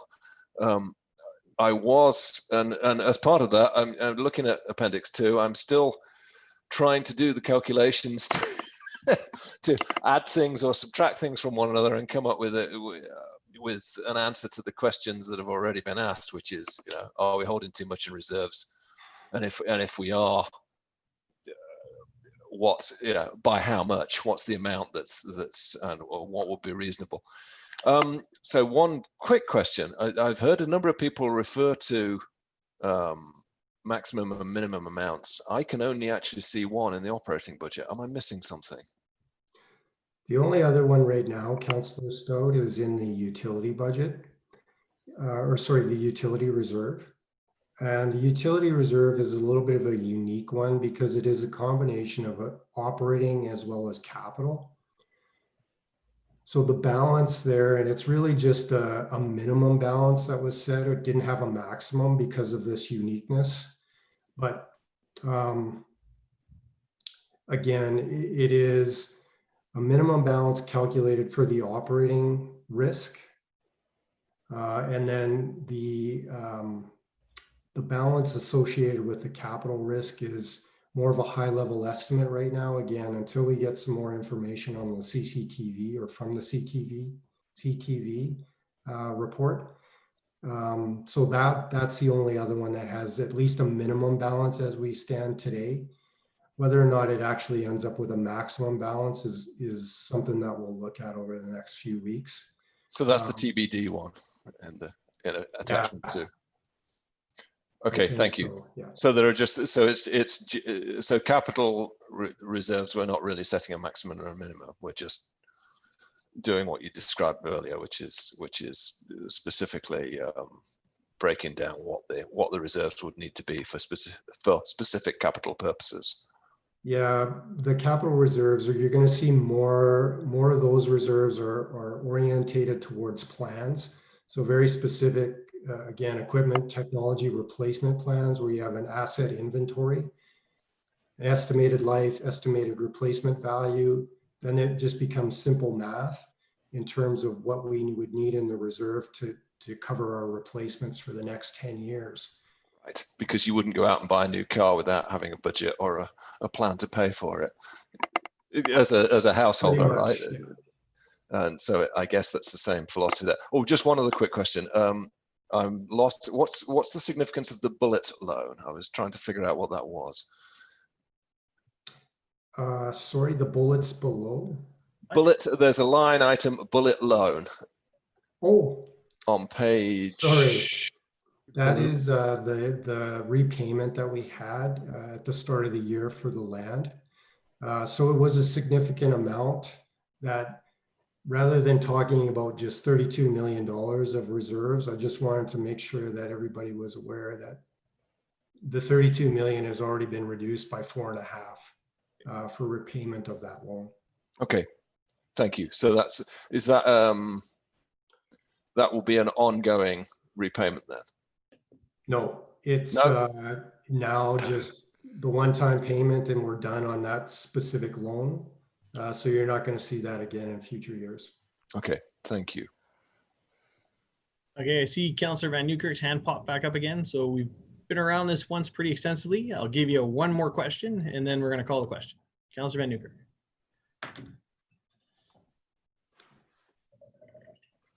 Yeah, no, I'm good. Sorry, I had clicked the wrong button.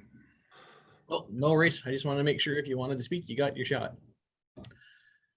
Seeing no further questions from anybody, we'll call the question. All those in favor? Aye. Aye. Aye. Aye. Carries unanimously and brings us to item 8D, notice of motion, Councillor Van Newkirk. Ms. Winter. Thank you, Your Worship. Through you to members of council and the public. In accordance with the meeting procedural bylaw, once a notice of motion is made, it will be placed on the next regular council meeting agenda in which the elected official made the notice of motion is present and the vote whether or not the matter will proceed. At the June 23rd, 2020 council meeting, Councillor Van Newkirk made the following notice of motion. The council direct administration to update bylaw 671-06, the nuisance and unsightly premises bylaw, last approved in October of 2006.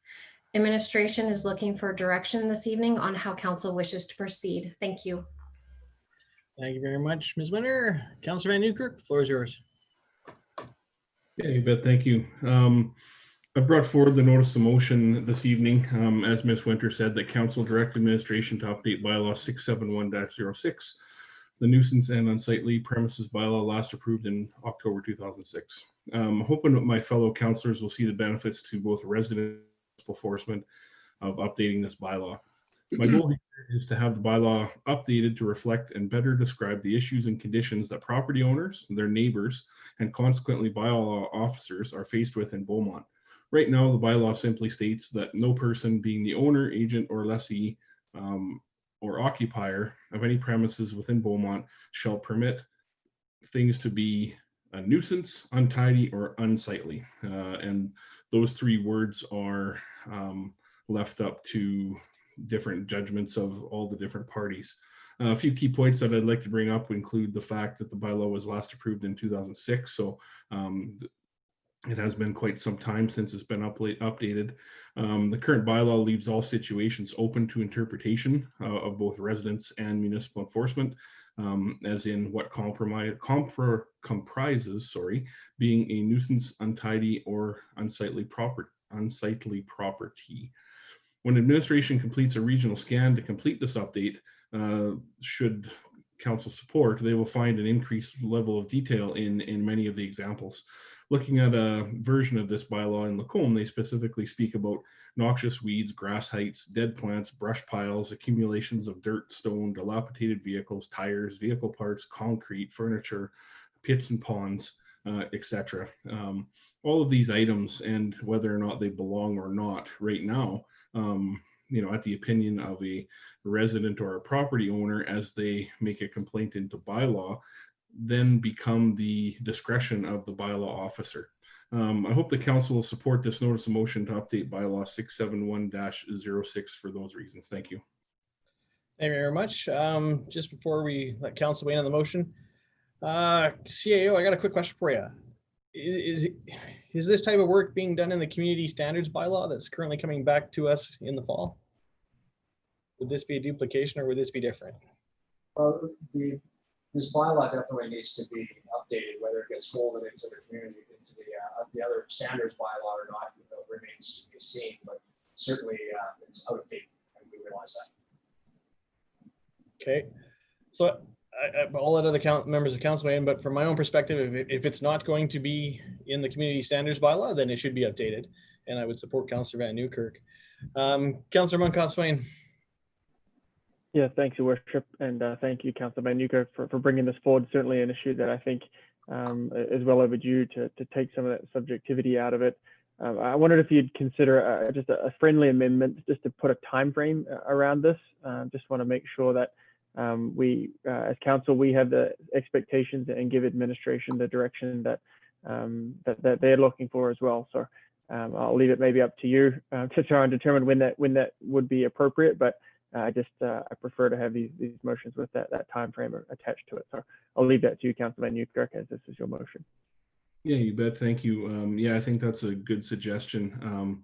Perhaps an amendment to include by the end of Q4. I think that this, growing season and green season is going to be missed with the process here anyways, with the process right here quickly anyways. So does that should this be approved and supported, CAO, does the end of Q4 give enough time to get this body of work completed? Yes, that'd be perfect for us. Okay, thank you. Would you throw a small amendment in there to, if it is part of the community standards bylaw, not to duplicate the work or incorporate it into the community standards bylaw? I just don't want to see three things come back all addressing the same thing. Yeah, I agree with you there. Ms. Winter, how would we address that process-wise? Thank you, Your Worship. It's my understanding that the community standards bylaw will be coming forward. We just don't have a time frame for it at that point.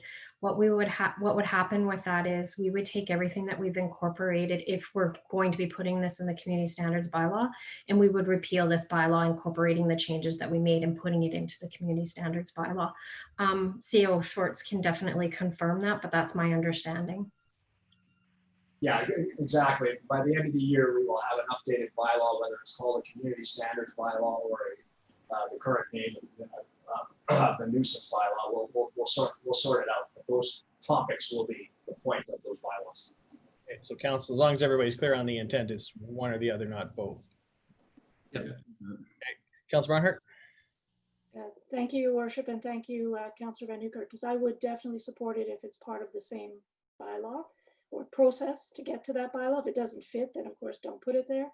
But this is not the first time I've heard this come to council, and so I didn't go back and check all of the bylaws and the discussions we've had, but I do think that we did talk about this between 2006 and now.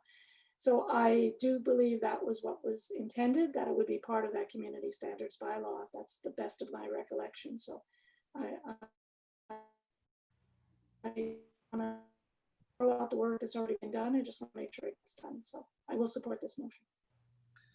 All right, seeing no further requests to speak, Councillor Van Newkirk will give you the opportunity to make a concluding statement, and then we will call the question. No, I think I'm good. Thank you for the friendly amendment on the timeline and the clarification. Appreciate council support should they give it here. Thank you very much.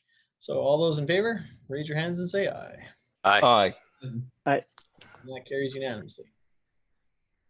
Which brings us to item 8E.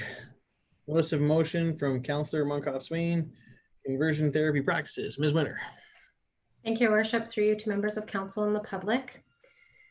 In accordance to the meeting procedures bylaw, once a notice of motion is made, it will be placed on the next regular council meeting agenda in which the elected official who made the notice of motion is present. At the June 23rd, 2020 council meeting, Councillor Munkoff-Swain made the following notice of motion: that council direct administration to bring forward a report on conversion therapy practices in Beaumont by the end of September and include the following: A, the current state of licensing in Beaumont for the practice referred as conversion therapy? B, what other municipalities are doing to prohibit conversion therapy practices? C, how does the federal government bill C8 and an act to amend the criminal code conversion therapy relate to what municipalities are doing to end conversion therapy practices? And D, what options are available to prohibit the practice of conversion therapy in Beaumont? Administration is looking for direction on how council wishes to proceed with this notice of motion this evening. Thank you. Thank you very much. Councillor Monkhouse-Swain, the floor is yours. Yeah, thank you, Your Worship and councillors. Tonight, I'm seeking your support to have administration bring forward a report on conversion therapy practices in Beaumont by the end of September. You've all seen and read about several other municipalities in the Edmonton region debating and ultimately banning conversion therapy in their communities over the past 12 months. And recently, world events have led me to take a long, hard look at our strategic plan, specifically about how inclusive are we? Do we make our community a safe space for everyone? What is council doing for the LGBTQ2S community, aside from painting a rainbow sidewalk or two? So particularly during Pride Month this June, I spoke with residents and other leaders across the region, and we decided to take a closer look into conversion therapy. Obviously, I knew the practices were abhorrent, but I wasn't sure what role municipalities played in this discussion. So I wanted to take a further look into that, and that's what I'm hoping council will agree to as well. Before I go on, though, I just want to provide a definition of conversion therapy so that we're all on the same page. And as per the excellent report, Conversion Therapy in Canada, the roles and responsibilities of municipalities, they define conversion therapy as any form of treatment, including individual talk therapy, behavioral or aversion therapy, group therapy treatments, spiritual prayer, exorcism, and/or medical or drug-induced treatments, which attempt to actively change someone's sexual orientation, gender identity, or gender expression. So while I'm certainly not the expert on this topic, but in my research and discussions with lead academic and political leaders on this topic, it is clear to me that the City of Beaumont has an important role and we need to act on this. What I want to be clear, though, for my councillors here is that while clearly I have strong feelings about this subject, tonight's motion is not about our opinions for or against conversion therapy. Tonight's motion is drafted specifically to seek more information on the topic by way of a report from administration into what options Beaumont has available to us. So I want to make sure that council, including myself, has all the information in front of us before we determine whether we should follow our municipal neighbours and adopt a bylaw that bans conversion therapy or not. So, Ms. Winter read out the four questions that I'm hoping administration will bring that report back with. So I won't need to go into that detail, but I will just highlight particularly the third one, which is around how does the federal government's Bill C8, the Act to amend the criminal code, relate to what municipalities are doing to end conversion therapy practices. I think once we get that information and understand what role we as the city play in this and why it's important that we look into this, I think that'll help clear up some potential confusion around roles and responsibilities here. So in summary, I respectfully am seeking your support for administration to pull this information together so that council can make a sound decision on whether we want to take the next steps for developing a bylaw that bans conversion therapy in Beaumont. So thank you much. Thank you very much, Councillor Monkhouse-Swain. So yeah, I agree. It's a relevant topic currently at hand, and while I'm not entirely sure that falls into the wheelhouse of municipalities from a regulatory point of view, I'm looking forward to that information coming back in the report so we can see what our role actually can or should be in this. So I will support your motion tonight. From members of council, other comments or concerns? Councillor Daniluk. Thank you, Your Worship. Thank you, Councillor Monkhouse-Swain, for that presentation on your motion. I do plan to vote in favor of the motion this evening to gather more information. I'm very interested in seeing what the report will have for content for us to make informed decisions for our citizens going forward down the road. I hope the report, as you mentioned in Part C, will definitely talk about the jurisdictional responsibility that we may have as a municipality, as it is within our purview to do this, and will it be effective? And if we did do something, how we enforce it, how we monitor that. So those sort of key issues. So I'm hoping the report will cover that information as well. I think your Part C will actually do that, but I'm not asking you to amend your motion at all to be more specific, not at all. Just asking administration that we definitely talk about our jurisdiction as a municipality in this area, and if we did go forward, how we monitor it, how we enforce it, how we penalize it if that came to that. Those kind of issues would be important to know as part of the report as well from my perspective. Thank you very much. Further comments from other members of council? Seeing none, call the question. All those in favor, raise your hand and say aye. Aye. Aye. Aye. That carries unanimously. Thank you very much. And moving on to bylaw 969-20, designated officer, first, second, and third reading. Ms. Winner. Thank you, Your Worship. Through you to members of council and the public. Designated officer positions are created by bylaw and summarize the powers and duties and function to be performed by designated officers. The Municipal Government Act requires municipalities to appoint as designated officers for the municipality. This bylaw is being proposed this evening to align with recent changes that were made to the Municipal Government Act and to ensure that Beaumont is in compliance with the changes with the Municipal Government Act. This evening, administration is looking for your support for first, second, and third reading of this bylaw. Thank you. Thank you very much. So from my understanding, this is pretty much a housekeeping bylaw, just to get us compliant. Thank you, Worship. Yes. Thank you. Is there a member of council willing to move first reading of bylaw 969-20, designated officer? Councillor Van Newkirk. Discussion on the motion. Seeing none, all those in favor, raise your hand, say aye. Aye. Aye. Is there a member of council willing to move second reading of bylaw 969-20, designated officer? Councillor Danlock. So move, Your Worship. Thank you. Discussion on the motion. He's just on the screen right now. Discussion on the motion. Seeing none, all in favor, say aye. Aye. Aye. Aye. As is tradition when going for third reading on the same night, we require unanimous consent. So I move that council provide unanimous consent to move to third reading. All those in favor of unanimous consent, raise your hand, say aye. Aye. Aye. Unanimously. And do I have a councillor willing to move third reading? Councillor Hendricks. So moved. Thank you very much, councillor. Discussion on the motion.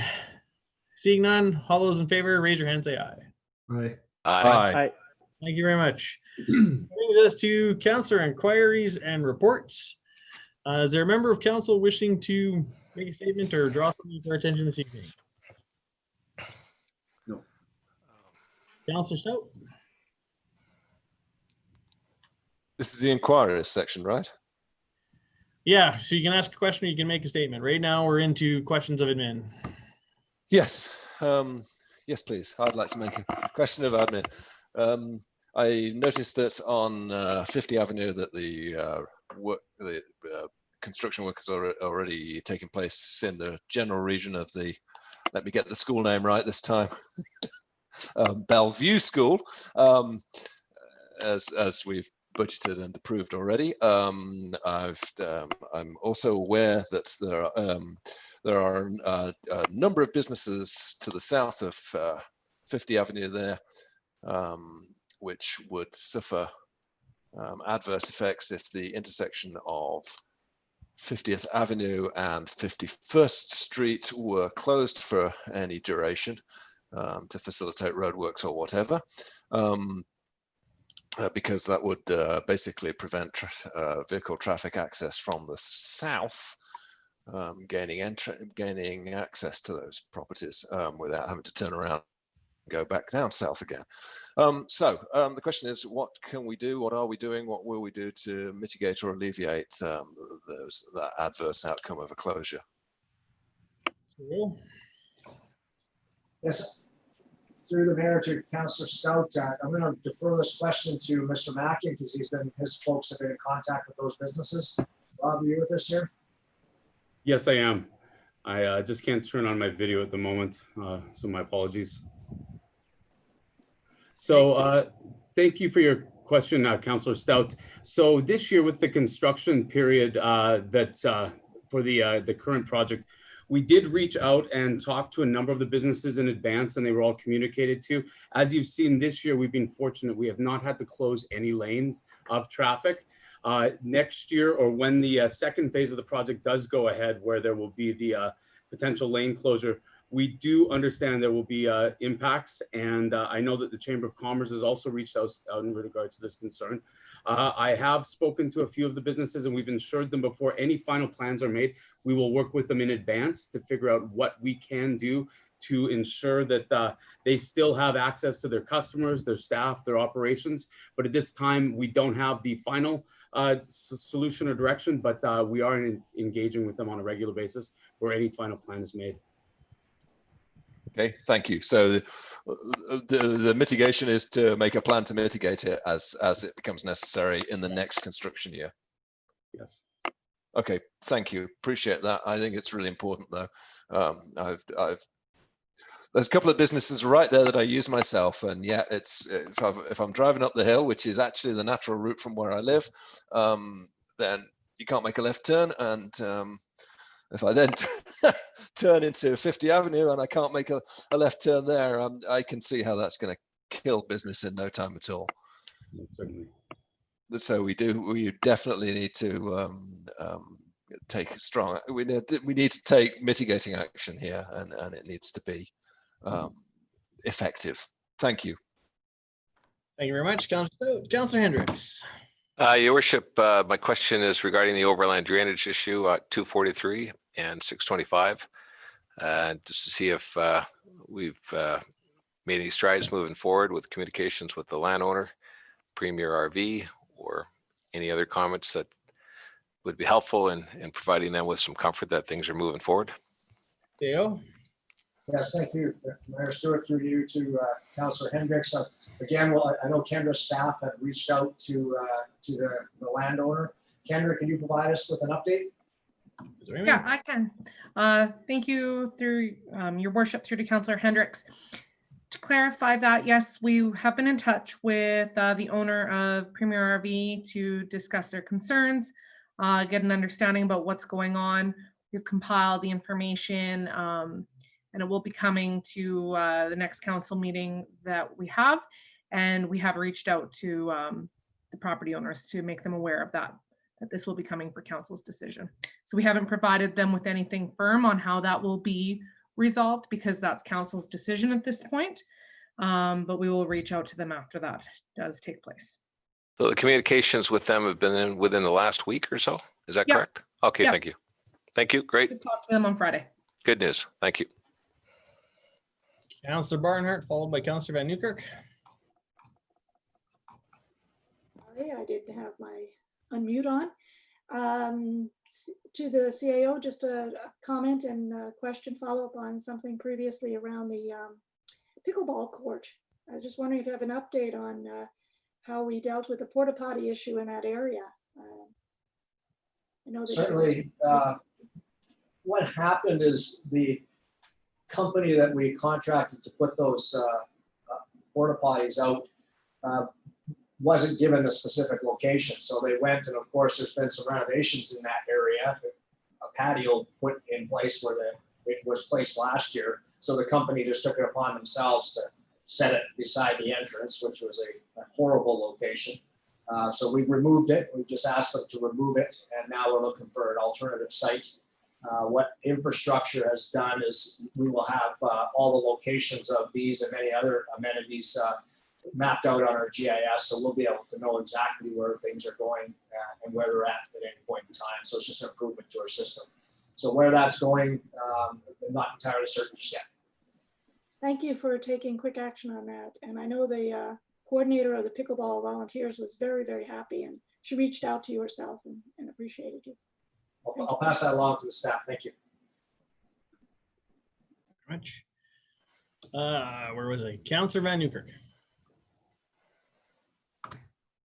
Hey, you bet. Thank you. Just a couple of questions. First one, just looking for an update from administration on the status of the BSRC. Councillor Daniluk and I were fortunate enough to have a tour with some local committee members here a couple weeks ago, and things were looking really good, and public is getting excited and just looking for an update on timing and amenities and what we can expect in the near future. Thank you. Yes, certainly. Thank you very much for your question. Paul was able to pass along some information to me today, but I know he's on the meeting, so I prefer just to pass it over to Paul if you could, and we'll get right from the source. Mr. Suter. Thank you, Your Worship, members of council. Yeah, I can give you some exciting news. Tomorrow morning, there's actually a building inspection and life safety inspection on the building. And then Thursday morning, we have a scheduled all-day walkthrough with both BR2 and Clark Builders to address deficiencies. And we're hopeful we will accept substantial completion for Friday, which means we'll get the keys. So there's still some things that have to be done. Outside, you'll see that the weather is favorable right now, and they're starting paving this morning or tomorrow, I believe it is, on the outstanding areas. And that will go on even after we accept the building potentially. There is some stuff inside, some minor issues with some supply things, there's tiling and flooring that's still being done right now. But the good news is if all goes well for the next couple of days, we can get the keys and staff can start taking delivery and moving stuff in on Monday. That's great awesome. News. Great news. Thank you, Mr. Suter. It's one thing we've maintained from the beginning of the project, that we really wanted to see this project come in on time, on budget, and with the quality that we expected when we first commissioned the project. So thanks again for you and your team to keeping on top of that. I got to admit though, I am kind of wondering what the administration is going to be bringing back for us as we get towards the fall, as to whether or not we can actually economically feasibly open up this facility on time. And I'm speaking specifically in relation to the COVID-19 current restrictions that the Alberta government has imposed on us. So I'm not going to ask you tonight to comment on that, but I am that is wondering through the back of my head as to whether or not we can actually keep on track and keep it open when we said we're going to. But appreciate all your hard work on that. Thank you. And question number 2, Your Worship, if that's okay. Sure. Thank you. Just looking for an update as well from administration. We started a conversation as a group here on the turf field and baseball diamond conversation there. Just wondering how the engagement is going and what the timeline looks like on hearing something back from that. Thank you. I could take that as well, Your Worship, through to Councillor Van Newkirk. We've identified which user groups and stakeholders we're going to talk to directly as well. We're just finalizing how we deal with the public at large, and bearing in mind pandemic protocols and whatnot, if we consider an open house as well as an online survey to get the message out on the concepts. And I fully expect to bring it back, have that completed by the first week of August, and then bring it back to council as soon as we can. Okay, thank you for that update. Thank you very much. Councillor Barnhart, did you have one more item? Yes, thank you, Your Worship. And I forgot to mention, or at least underline, the affordable housing review. I did send out a letter, copy to all of councillors and to yourself, Mayor, about the minister's review of the affordable housing policy for the province of Alberta. It's begun now. There's a panel, there's a website where people can put their thoughts. Letters are being received. As well, the Leduc Regional Housing Foundation is going to be looking at it at their July meeting, the end of this month, and putting in a submission again. There aren't too many opportunities to have input into the policies for these big ticket items at the provincial level. And so I want to make sure that council is aware this opportunity pass without putting something in. And that's where is the provincial government in terms of funding for municipalities to partner with the province. I know it won't be all provincial money. There isn't going to be as much money as we all need for sure. But looking at P3s and different options, that's what the province is looking for. So we're hoping to be part of that discussion. What I was hoping that the administration could support this initiative as well. And perhaps, I don't know exactly how we can initiate that over the summer months, but we'll be bringing back to council, I'll bring back information at our next meeting, at least to see how far we've gotten with the foundation. But if there's any other ideas or anyone else wants to be involved in this, I can certainly provide some background information, and perhaps there's another way. And I don't have an idea in mind here at this point because I don't have the material as to what would the recommendations we would make, what would they be, that takes a discussion, further discussion. So I know we do have a strategy in the works for affordable housing, and I haven't seen anything from the administration yet on that. Perhaps the CAO has some comments on if there's something that's in draft form or some information that would be helpful. Thank you very much. Appreciate that. Is there a member of council wishing to make a statement tonight or bring updates? Okay, I do have a couple. Two very, it's been a, well, three actually. It's been a very busy couple last June and beginning part of July here. Started to get, as the pandemic restrictions eased, we've started to swing fully back into it with the MRB and all the regional work that sort of stalled out and has since moved on. We are now moving towards getting back in the flow of things with our shared investment for shared benefit. We've had a couple of good meetings with there. We've started to get back onto the IRTMP, and RAMP starts up again next week. So expect to see some significant initiatives out of that work coming forward and back to our council. As well, we recently sent off, I'd like to, part of the agenda tonight, item 12A, correspondence from myself to the Honorable Mike Lake. We sent him a letter in reference to the 2 shooting incidents that have occurred in our community, hoping to prevail on his good offices to help us get an update from the RCMP as to where those stand. I have an update. I have had a meeting with our MP, and he is going to do what he can to help us out. And so I look forward to an update from him. It was a very productive conversation, and I think we're going to see some good results. As well as we saw a letter from the Minister of Municipal Affairs this week in relation to a letter that the MRB community sent to the Premier, the Minister of Finance, and the Minister of Municipal Affairs in relation to operating funding related to COVID expenses for municipalities. And we received a very favorable letter back, a copy of which will be in the council correspondence package this week, indicating that we should be seeing some municipalities should be seeing some support for operating deficits. So we have some good news tonight. We may not have an operating deficit, so that program may not help us, but it will definitely help some of our neighbors, which are experiencing some serious effects of the COVID-19 virus. So I just wanted to bring those 3 updates just to close off, but I see Councillor Munkoff Swain has decided to stick his hand up last second. Go ahead.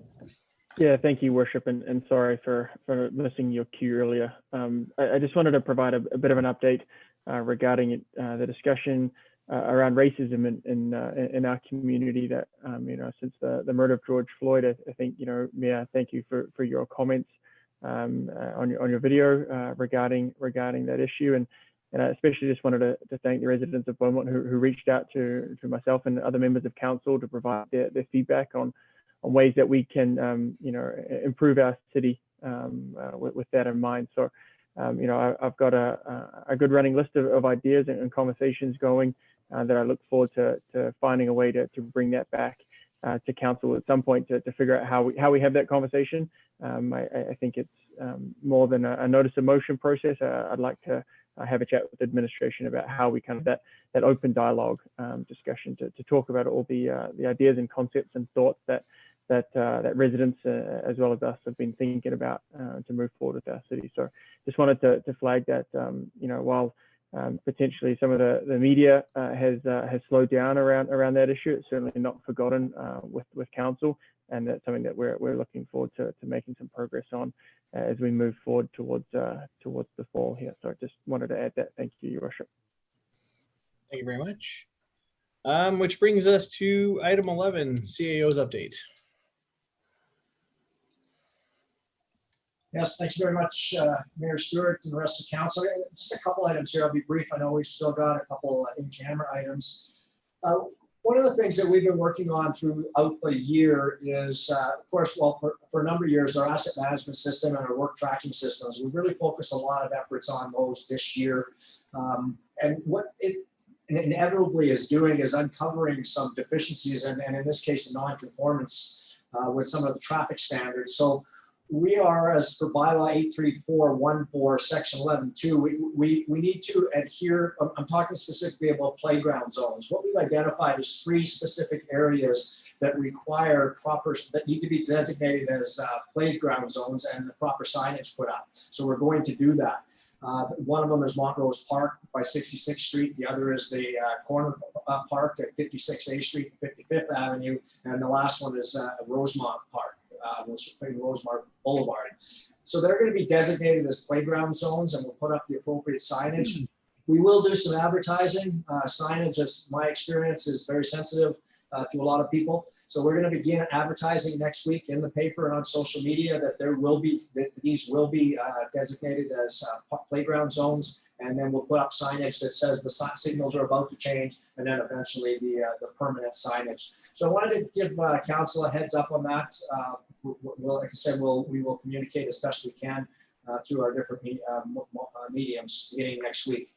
I wanted to touch very quickly, and Mayor Stewart, you talked about it earlier, the current status of COVID-19. We have been sitting anxiously waiting for stage 3 to be launched. The province has admitted today that they're not prepared to do that. The cases are climbing extremely quickly.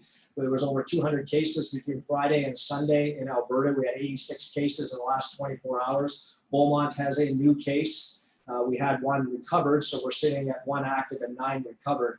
My point in this is we can't let our guard down, and I thought Dr. Henshaw said that very well today, is people are starting to get complacent and thinking that this thing is behind us. In the US states, the southern states are now starting to shut down. Florida, Louisiana, California are closing their bars, closing their restaurants, and they're going into lockdown. The epicenter of the world is the Americas right now, North and South America. We've got the most cases. Now, Alberta's doing an outstanding job of testing, and that has something to do with these numbers of cases. One of the alarming points that Dr. Henshaw says is that the age of the people who are catching this COVID-19 now is younger. Majority are under 40. And in a lot of cases, they're not sure where or how they're contacting it. So I just wanted to leave this with a reminder to everybody, and it's a broken record. We have got to respect the physical distancing. You've got to wash your hands. You can't touch your face, and follow all of the Alberta guidelines. Alberta's done an outstanding job, but it's pretty alarming what's going on. We have 13 ICU beds that are full. 3 weeks ago, we had 6. So I just wanted to leave that. That's all I had for an update. I know we got some other items. Thank you very much, CEO. Appreciate that. Brings us to item 13, notice of motion. Is there a member of council wishing to make a notice of motion this evening? Councillor Danlock. Thank you, Mayor Stewart. I'll take this opportunity to do exactly that. Thank you. I would move that council direct administration to conduct a traffic assessment on the intersection of Township Road number 510 and RR 243 to determine the safety of the intersection and provide council recommendations from the report by November 30th, 2020. Thank you. Thank you very much. And can you forward that on to the municipal clerk for the minutes? Yes, momentarily. Thank you. Thank you. Is there another member of council wishing to make a notice of motion tonight? No. Okay, I do have one as well. My notice of motion is that council direct administration to bring back a report for a discussion of council at the September committee of the whole meeting in relation to the 2021 municipal election. In broad terms, the subjects of discussion will surround the number of signatures required for nomination, deposits by candidates for election, and political signage. Specifically, I want to look at items that are addressed in the Local Authorities Election Act, Part 1, Sections 25, 27.13, 27.2, 29.30, and Bylaw 94-19, our zoning blueprint, Beaumont's land use bylaw, Part 4, signs, subsection 4.4.4. So just to focus that discussion. The election's coming up. I think it's worthwhile. And with that, we will move into, can I get a motion to move into closed session? Councillor Van Newkirk. All in favor, say aye. Aye. Aye. Closed section.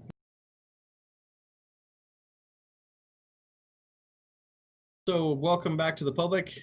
We have some business arising from the in-camera session. At this point, I'd like to move that council approve the terms and conditions as presented in closed session and direct the mayor and chief administrative officer to sign the final agreement with Landrex Ventures on behalf of the city of Beaumont. Discussion on the motion. No. All in favor, say aye. Aye. Aye. That carries unanimously, which brings us to the end of the meeting. Took about an extra hour than I thought, but thank you very much for everybody for persevering and getting through some really good discussions tonight, and have a nice summer break. We'll see you all again as a council at the end of August, and in committees as we go through. So have a great summer, and the meeting is adjourned. Thank you very much.